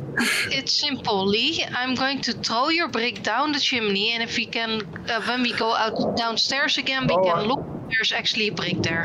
All right. I give Harry my brick. I called it Bob. So you can have Bob. I will move into the bedroom again, and I will shout down, "Look out below! I'm throwing a brick!" And then I throw the brick. Okay, so you throw the brick and it lands on the about a foot below the fireplace. Right. And I will show Lee that. Lee, if you come over here, you can see that the brick did not got thrown on your head. Right. Anyhow, as I was explaining to Danny, Harry, is that when I was down there, before that brick, which I thought was chickens, sounded like kids. Children, which this bloody journal thing says. And I'm not making that up, and I'm not going mad either. Okay, well, at this point, I'll be honest with you guys. I think so. We have 2 possibilities here. Either they've got a recording of children somewhere in the fireplace that they kicked off, which is possible because that's what they did with the piano. And I'm not even trying to hide that anymore. I'm saying it in the open for their videos and recording devices. Anyway. Yeah, I don't care. Or what? This place is haunted? Or there's weird experimented on children running around? Like, what are we thinking here? Yeah, but like, to be honest, Danny and girls, this is a TV show. They're going to have cameras everywhere, so I'm going to do this to the cameras and stick my fingers up at them. Because this is... I think let's just solve this stupid mystery that they have scared around here, because I think this is all just a stupid story. we haven't explored anywhere, though. Yeah. Well, I heard Carrie say she's got, a handkerchief you grabbed? We've got that entry, we've got the papers. Assuming that, I guess, the phonograph was haunted, I'll grab the recording off the phonograph, so we've got some things to give to the medium. And I don't think the photograph has any more in it. I don't see it anywhere. Is there not a plate or anything on the phonograph? Not that I can see. No. And Andy is shining straight at it. I see a plate in there. I mean, I'll be honest, I don't know how phonographs work, so... Well, normally you have this round disc thing. Yeah, that's what I'm saying. Like, I don't know if, maybe it was a pre-set up... Oh, no, I thought Lee looked at it. Oh, Lee took it. Gotcha. Lee picture. Oh, I know. In character, I didn't know that. Oh, no. I was I didn't know if he'd taken it. Yeah, well, My at bad. least to the side of you, so presumably we'd say so. So yeah, I'm like, did somebody take the record? Yes, I did. Oh, okay. Danny, but I took it because there was something in the future which came into my mind, which could be a weapon. But also, it had a very cool name. It was called Myrtle the Turtle. Myrtle the Turtle, right? I heard a bit of it. Did you? Myrtle the Turtle. Yeah, when I came in, it started playing on its own. Isn't that? Oh, hold on a minute. That's a children's song, isn't it? Myrtle the Turtle. That sounds like a children's song. It is. Sounds like it would be. Right, now, I'm no genius here, and I don't pretend to be, but there's a lot of things which I've heard with stupid little kids, which I thought were chickens. It's a kid's song. Yeah. Oh. You might want to step clear from the door. What if it suddenly opens again and you get hit in the back of your head? It would be like a really terrible movie, by the way. Yeah. So, do you think we have enough to take to them, or do we need to check some more rooms? How many we've got? So we've got the So we're expecting you to have one item each. yeah. That's what it's a handkerchief, record, papers. So I will Journal, hold out. journal entry. I'll go but grab the brick back out of the fireplace. I don't think you can reach It's it. called but Bob. The brick's called Bob. I named it. Try to bob out of You the way can of it. slyly, but You only threw it a foot. A foot's not far. I can reach it. yeah, but the fireplace isn't that big up here. Yeah, but if I can reach my arm in far enough, I'm sure to grab it. Okay. So Okay. a brick, some journal entries, a handkerchief, and a record. Did you find anything in the bathroom? Oh, Just No water. No. hissing sound. You know, old houses. It sounded like breathing, but at the same time, it's that's a rat. It's a probably rat. nothing. You saw a Rats rat? everywhere. No, there's rats everywhere. It's an old house. There's probably a rat at the bottom somewhere. I think So- I saw another bedroom or something that we walked Yeah, past. there's some other rooms to check out. Right round. If you want to go grab somewhere in Should there. we go in like Scooby-Doo, two groups of two, a group of two and a group of three? Danny's already gone. Raggy. With Candy in tow. Raggy. So I'm not going to keep. guess I'm just going. you're I was with me. just going to assume that Candy's with Danny. Yeah. I'm just going to keep dragging the token everywhere.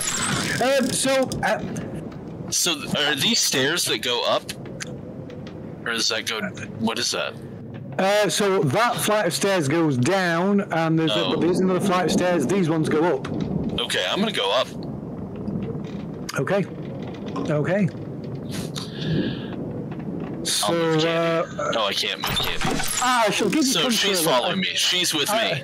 I'll give you control of Candy. There we go. How about that? She's with me. I'm gonna No, I can't.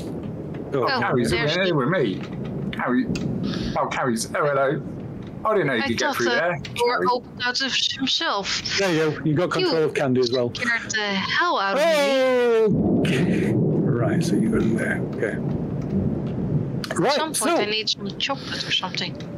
I've got some Danny- chocolate. Blood and chocolate. Would you like some chocolate? That was my reference as well. I've got some in I my didn't backpack, Harry. think There you you go. would Get some out of my touch backpack. I don't think vampires like chocolate, though. Maybe they do. Oh, you've No, never read it's, the book. it's werewolves Chocolate. that are not supposed to have chocolate.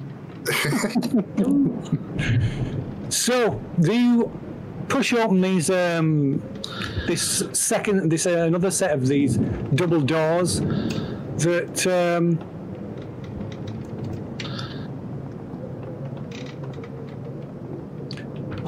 leads into this room. There's a it's like a small vestibule. This like front area leading into this larger room beyond, and there's a lone table, a large lone painting that hangs over a dressing table here. and depicts a scene of naked people being chased and tortured by devils. What the hell kind of art do these people need? That's kinky, isn't it, Andy? That's Sounded awful, by the way. That's ridiculous. Is there any inscriptions on it or something we could? No, you can't see any inscriptions. No. So, Carrie, you in the passing into the main area room. It appears to be a study. Yeah, I want to check out the bottle on the table. Okay. It is it's a bottle of wine, empty bottle of wine. I So will.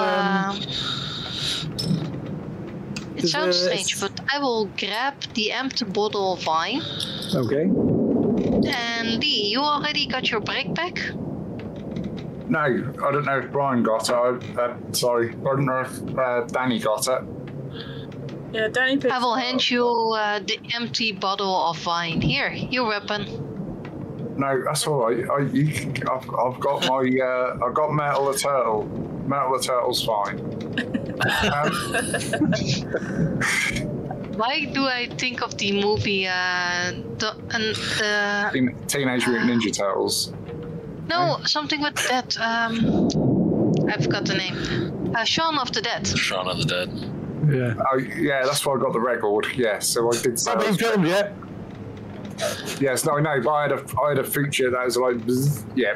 Anyhow, can I check? Then I will keep the empty bottle as a weapon, Okay. just in case. Okay. Can I check? Is this a fireplace here? It is a fireplace. Yes. Because I'm intrigued by this fireplace. Can I? There's no matches around here, is there? No. Can I? So this area is like there's furnished in fabric upholstered couches and a leather banquette surrounded by a turquoise pastel wallpaper. Its only blemish is an ink splatter thrown from a thrown inkwell. On the wall, next to There's a us, or next sturdy to the... leather-topped desk at the back of the room, upon which sits an old early century phone. Is the ink splat fresh? No. Okay. Thank you. And the boxes over here? There, I believe.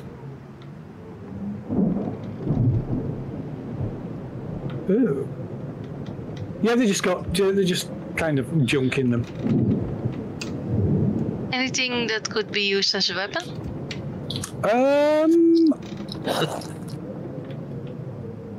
Yeah, why not? Maybe a letter opener, a small knife, letter opener. Okay. I will also put the letter opener in my bag, just in case. Okay. I mean, I cannot help it. I think if anything bad will happen, at least we got options, you know? Yeah, Carrie, I think you're taking us. It's a TV show. Jesus Christ, no one's going to bloody get hurt. I don't know what happened up there. I know Andy's got some scratches. I have no idea what happened because I was downstairs. She got attacked by drapes. And I think that if you have a letter opener, you can at least cut your way out. And besides, they said personal items. A letter opener is personal, I think. A letter opener is not sharp. You do realise that. It's just... It'll be better than nothing. Point of order. I have an extremely sharp letter opener. Just saying. Yeah, I know. Me too. I don't know. That's... It's a miniature cavalry saber, and it is very sharp. There's a bookcase here. Am I near a bookcase? Yeah, there's a selection of old rotted books that look to be mainly sort of romance novels. Could I identify any of them if there's... or obscure, I don't know. I don't know if there's anything useful. Anything out of place which looks freshly pushed? No. There's, like I said, it's just this haphazard collection of old mouldering paperbacks. Like I said, from what you can see, there seem to be old like romance novels. Right now, this place is a bit spooky. I'm not worried about it. Has that picture changed, or is it still the same? It's still the same. So what's Andy doing? I've just been sweeping with the torch, and then I'm going to go to the back and have a gander at the filing cabinets and desk and stuff, and just root around. So looking for personal items. Yeah. So it'll be for. I don't even know what personal items will be kept in the desk. It's like still a pen. Yeah, I would point out that a brick is probably not a personal item. That's my personal item. It's Bob. It's personal now. Yeah. Personal to you, but maybe not personal to people who lived in the house. But anyway, so these filing cabinets are empty. But when you're opening and going through the drawers, you pull the bottom one open. It's empty, but as you pull it open, something slides with the momentum of you opening the drawer. Something slides from the back. It looks like a faded deck of cards, although they're quite oversized. Okay, I'll pick them up and have a look at them. Okay, it's a deck of tarot cards. Uh-oh. Oh, okay. Actually, really good. Oh God, not doing that. Are these things that they use for that seance stuff? I mean, I'm sure she'll be happy with these. The seance doesn't work. It's just someone throwing pebbles or whatever. Yeah, but I think it's really good that you have them. I once read that if you have personal tarot cards of someone, you could curse. Because only the one who actually owns them could touch them and give you permission to touch them. Oh. You can keep them. Andy, you can keep them. I'm not. I'm just gonna slide them into bag, pocket, whatever I've got, and just. Okay. I'm sure it's nothing. Oh. Who shut the door? Why is it? Danny, you shut the door. No, Danny? I was over here. Okay. So, meanwhile, up on the second floor. I believe that's the third floor. To the Americans. Yeah, the third floor for the Americans. Possibly Canadians. Right, let us see. Let's get these tokens on the right place. Where's Danny? There he is. Danny with his sidekick Candy. Oops. Need to call. Let's see. There we go. Oh, Danny magically can see everything. Oh my God! Have I not put walls on this one? No, well. Oh damn it! I will act like he can't. Yeah. Oh well. So, coming up into this area, is this? Oh, hang on. Sorry. Is this open here? Is this like a raised platform? Yeah, some steps leading up into this area. Yeah. And these are just like banisters. They're not banisters. walls. Yeah. No, it's the kind of banisters. So you can see these like settees arranged around these like a seating area on either side of the set.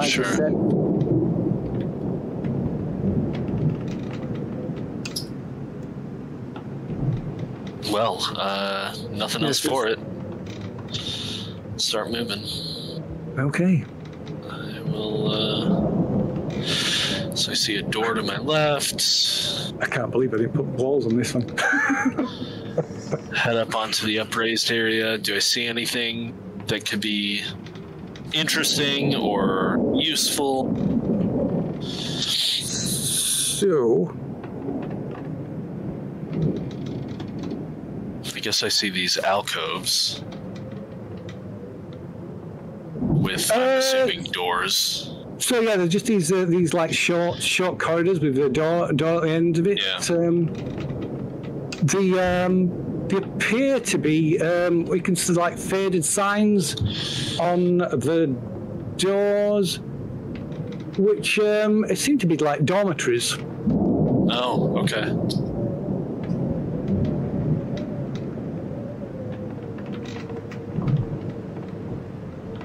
You know, the signs on the door identify them as dormitories. In fact, it says you can see the one on the left, the one at the door at the end of this. It says older boys, and the one on the right is older girls. Okay. So, at this point, Danny is pretty frustrated.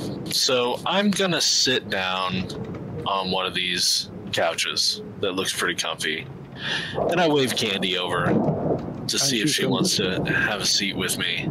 She does indeed. And I'm like, you know what? This is all a load of bullshit. And I pull out my pack of cigarettes and I go to light up. And I raise my mask just enough so I have access to my... Technically not removing it. Technically not removing it, yeah. I'll do the lock sound and go. So she like kind of says, I'm beginning to think you're right, Danny. This I ain't seen anything. Maybe that Mr. McMahon, maybe he was right. Maybe Andy just got into a panic and just wrapped herself up in that curtain. It's I don't know. It's hard to believe, but it's possible. You want one of these? Yeah, she just takes the one that you've already lit from your hand. Okay.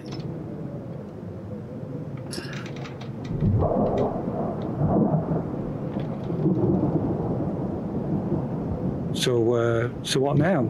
Now, Danny?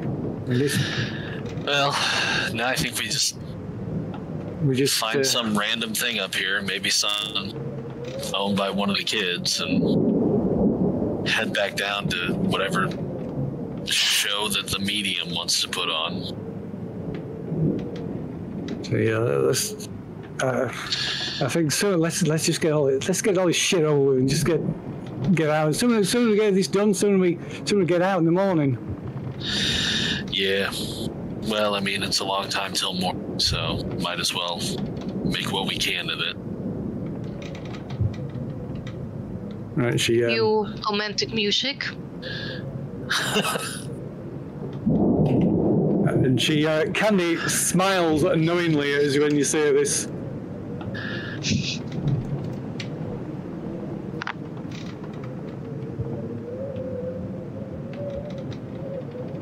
Hang on now, folks. Danny's not trying to take advantage of this poor young girl. I mean, he might put his arm around her, but Danny's not easy, if you know what I'm saying. And to be honest, she hasn't seen your face all night with that. She hasn't. I might be horrifying. Might be like Jason underneath that man. That would be horrifying. So yeah, after we chill out for a bit and finish the cigarette, I'll get up and head towards the boys' dormitory and try the door. Okay, so the door sticks a little bit, and you have to put your shoulder behind it to push it open. But when you do get it open, through the light that's coming in through the window at the far end, this place is in complete disarray. There's half a dozen beds in here, and they've all been turned upside down. The bedding is like being pulled off and strewn about the room. The mattresses are just ripped open. I mean, this has been obviously been like this for a long time by the look of it. Right. But there are also dark stains covering most of the mattresses as well. Oh, interesting. Similar to the dark stain on the master bedroom. No, this isn't mold. Oh. This is like something spilt and splashed across the beds and across the up some of the walls as well, and the floor.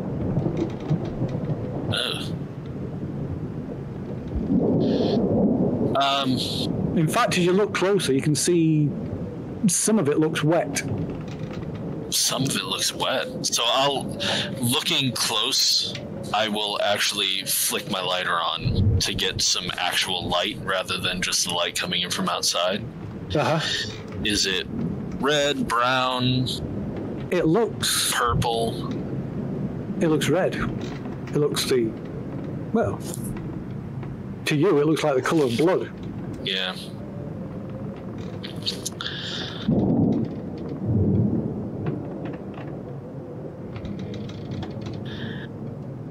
So, is there a pillowcase? Yeah, Somewhere? I would say there'd be pillowcases. Yeah. I'm gonna grab a pillowcase and use it to essentially sop up some of the liquid. Okay. That I don't know that Danny is going to admit to himself just yet that it's blood. Because he thinks, somebody just threw some paint up here. Like, this is ridiculous. And yeah, I'll wrap that up and put it in my pocket. Okay. That'll be something fun that I can throw in what's her name's face. So as you mop it up, it's quite thick, almost syrup-like. Viscous. Yes. As it were.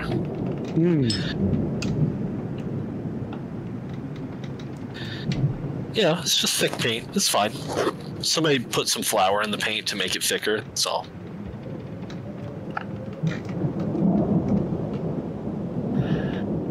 Okay. Do I find anything like a personal item of one of the boys? Bit of sporting equipment, piece of clothing. No, it's the room is strangely devoid of anything like that. Okay. So go ahead, wherever you were going to go. Okay, so we'll go back to the others in the study. So what are you doing? One of the doors to the study, the doors that you came in through. I tried to open the door, but it's locked. Did you? Someone locked us in here. What? Can we get out? What? This door's fucking... What do you mean? What? Why's the door locked? Andy, the doors, I can't open it. Can you Hey, open the this door to the balcony opens. What? Oh wow, I love the door to the balcony opens. Have it open. Another window unlocked. Yes. Oh, the window doesn't unlock? Too bad. It would. So it is a door, but it's sealed shut. Like I said, they've got all the exterior windows. They're boarded up on the outside, and they've also got this like wire meshing on a metal frame. Is someone messing about with us? Because I think they're idiots. They've got cameras in here, haven't they? Can I look around for cameras, please? Supposedly. So yeah, you look around. You spot a camera above the fireplace, but when you get closer, you can see the light. The light red activity light is off. Oh.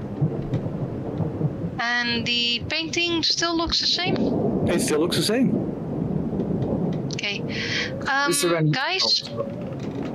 Yeah. I'm going to try and maybe open this door. And what I'm going to do is actually jam in the lock a firecracker. Oh. Okay. Does anyone have a light? I was gonna. Never mind. Someone's in the way. I presume you've got a fire. You will have some matches or a lighter since you got firecrackers. Otherwise, the firecrackers would be kind of redundant, wouldn't they? Okay, then I will light the firecrackers and walk quickly move around the corner so I'm. If it does explode in any way, I'm safe. Right, so you retreat, and a few moments later, the firecracker does indeed go off. There's a small explosion comes from the lock. Whether it's enough to have released the lock on the door or not, you don't know about until you go and check it. I will go check it. But as you push it open, Andy, you see the painting on the wall above the table suddenly starts to rattle on the wall, and suddenly some invisible force hurls it across the room straight at Carrie. I'll try. So I see that. Try and shout at us. Watch out!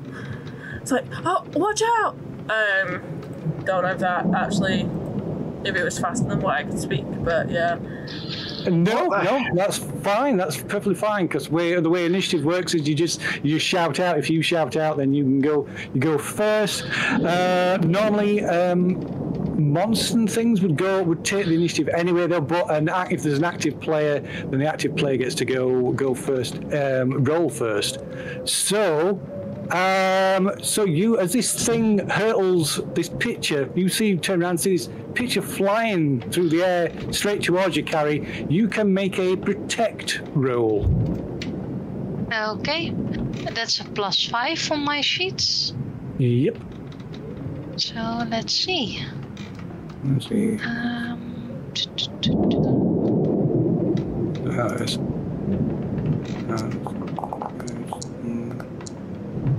17. Okay, so it depends what I roll. So I got 2 plus. Oh my! Oh wow! Ouch! Okay, so what were you doing? Were you dodging? You're like trying to move out of the way or get through? What exactly was Carrie doing? Well, I was opening the door and then I suddenly hear, watch out! And I duck instantly when I see the painting coming at my face. But I think it still hits because you hold that crate. Yeah, so you duck out of it, but the corner, the painting, mostly it goes over your head and through the door, but the corner of the painting strikes you, or the picture frame strikes you clearly or soundly on the back of the head. Perhaps drawing a little blood, and you lose 1 survival point. What the hell was that? The painting, it flew off the wall. It fell off the wall. I think I'm bleeding, guys. What the heck? Carrie, you okay? It just hurts. Well, that went a little painting. Did you throw it at her, Andy? No, I was still stood by the door. No, I was behind looking at the fireplace. I wanted Carrie to use a firecracker in the fireplace. And then she... Yeah. And then I heard a bang. It flew off. I don't really know what happened. It just came off the wall and... Either way, the door's open. Let's get out of here, okay? No, I want to check where the painting was, please. Okay, so where the painting was, just like a light patch on the wallpaper where it's less the wallpaper behind it is less faded. But other than that, there doesn't appear to be anything. But as you step out, as you step out onto landing, you clearly see a small child running Let's see. I'll draw it on. So running this way along the balcony. The opposite balcony. Which balcony? To the right or to the left? Over here. Oh. To the left. If you go left on the map. That way, yeah. I shall draw that line, put that line in a brighter colour that you can might actually be able to see better. Bright red arrow. Bing. Huh? Oh, I will point it out. There's a child over there, and start running after it. Carrie, what? Carrie, I know you've been knocked on the. Carrie, you've been knocked on the head. You shouldn't be running. She's off. She's running. So there shouldn't be any children here. Yeah, but she's just been knocked on the head. She must be seeing things. I didn't see anything. Carrie. Right, as you round the corner, you're just in time to see the door at the end of this corridor, and the landing slowly close shut. Guys, the door's closing. What door? I'm nowhere. Hold on. Carrie, what are you doing? Okay. Where is she? She's ran all the way around here. So you can see through the door. You can see what looks like a bedroom. You going in? I'm actually waiting until the others are catching up, but I'm looking inside if I see the kid. Carrie, you've been knocked on the head. You're seeing bloody things. You shouldn't be running off. Oh, concussion. I really saw a little kid. No, you've been knocked on the head. You must probably seeing things. I will show you, and I will go inside and search for the kid. Okay. Alrighty. So. Oh look. So you step inside. You can't see any sign of no immediate sign of the child that at least you thought you saw, but there's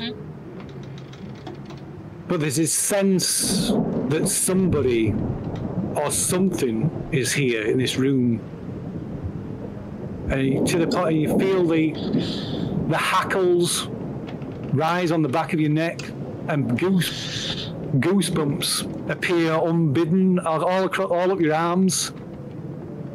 On one wall above a rotting sofa hangs a mouldering picture with a phrase embroidered. It's one of them picture frames that has like embroidered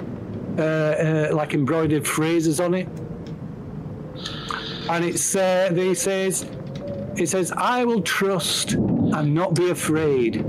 But scrawled upon the faded wallpaper in childlike writing is what appears to be a poem. Can I write the poem down on the pad? So this is what it looks like. Thank you. Is that in our list, in our journal? Not at the moment. I will write it down on the pad. So can you add it to the journal? Yeah, you can. I can add that to the journal. Yeah. Yesterday upon the star, I met a man who wasn't there. He wasn't there again today. I wish he would go away. When I came home last night at 3, the man was waiting there for me. But when I looked around the hall, I couldn't see him there at all. Go away, don't come back anymore. Go away, and please don't slam the door. Last night, I saw... Oh, shit. Fuck. And that's where we're going to leave it. Awesome.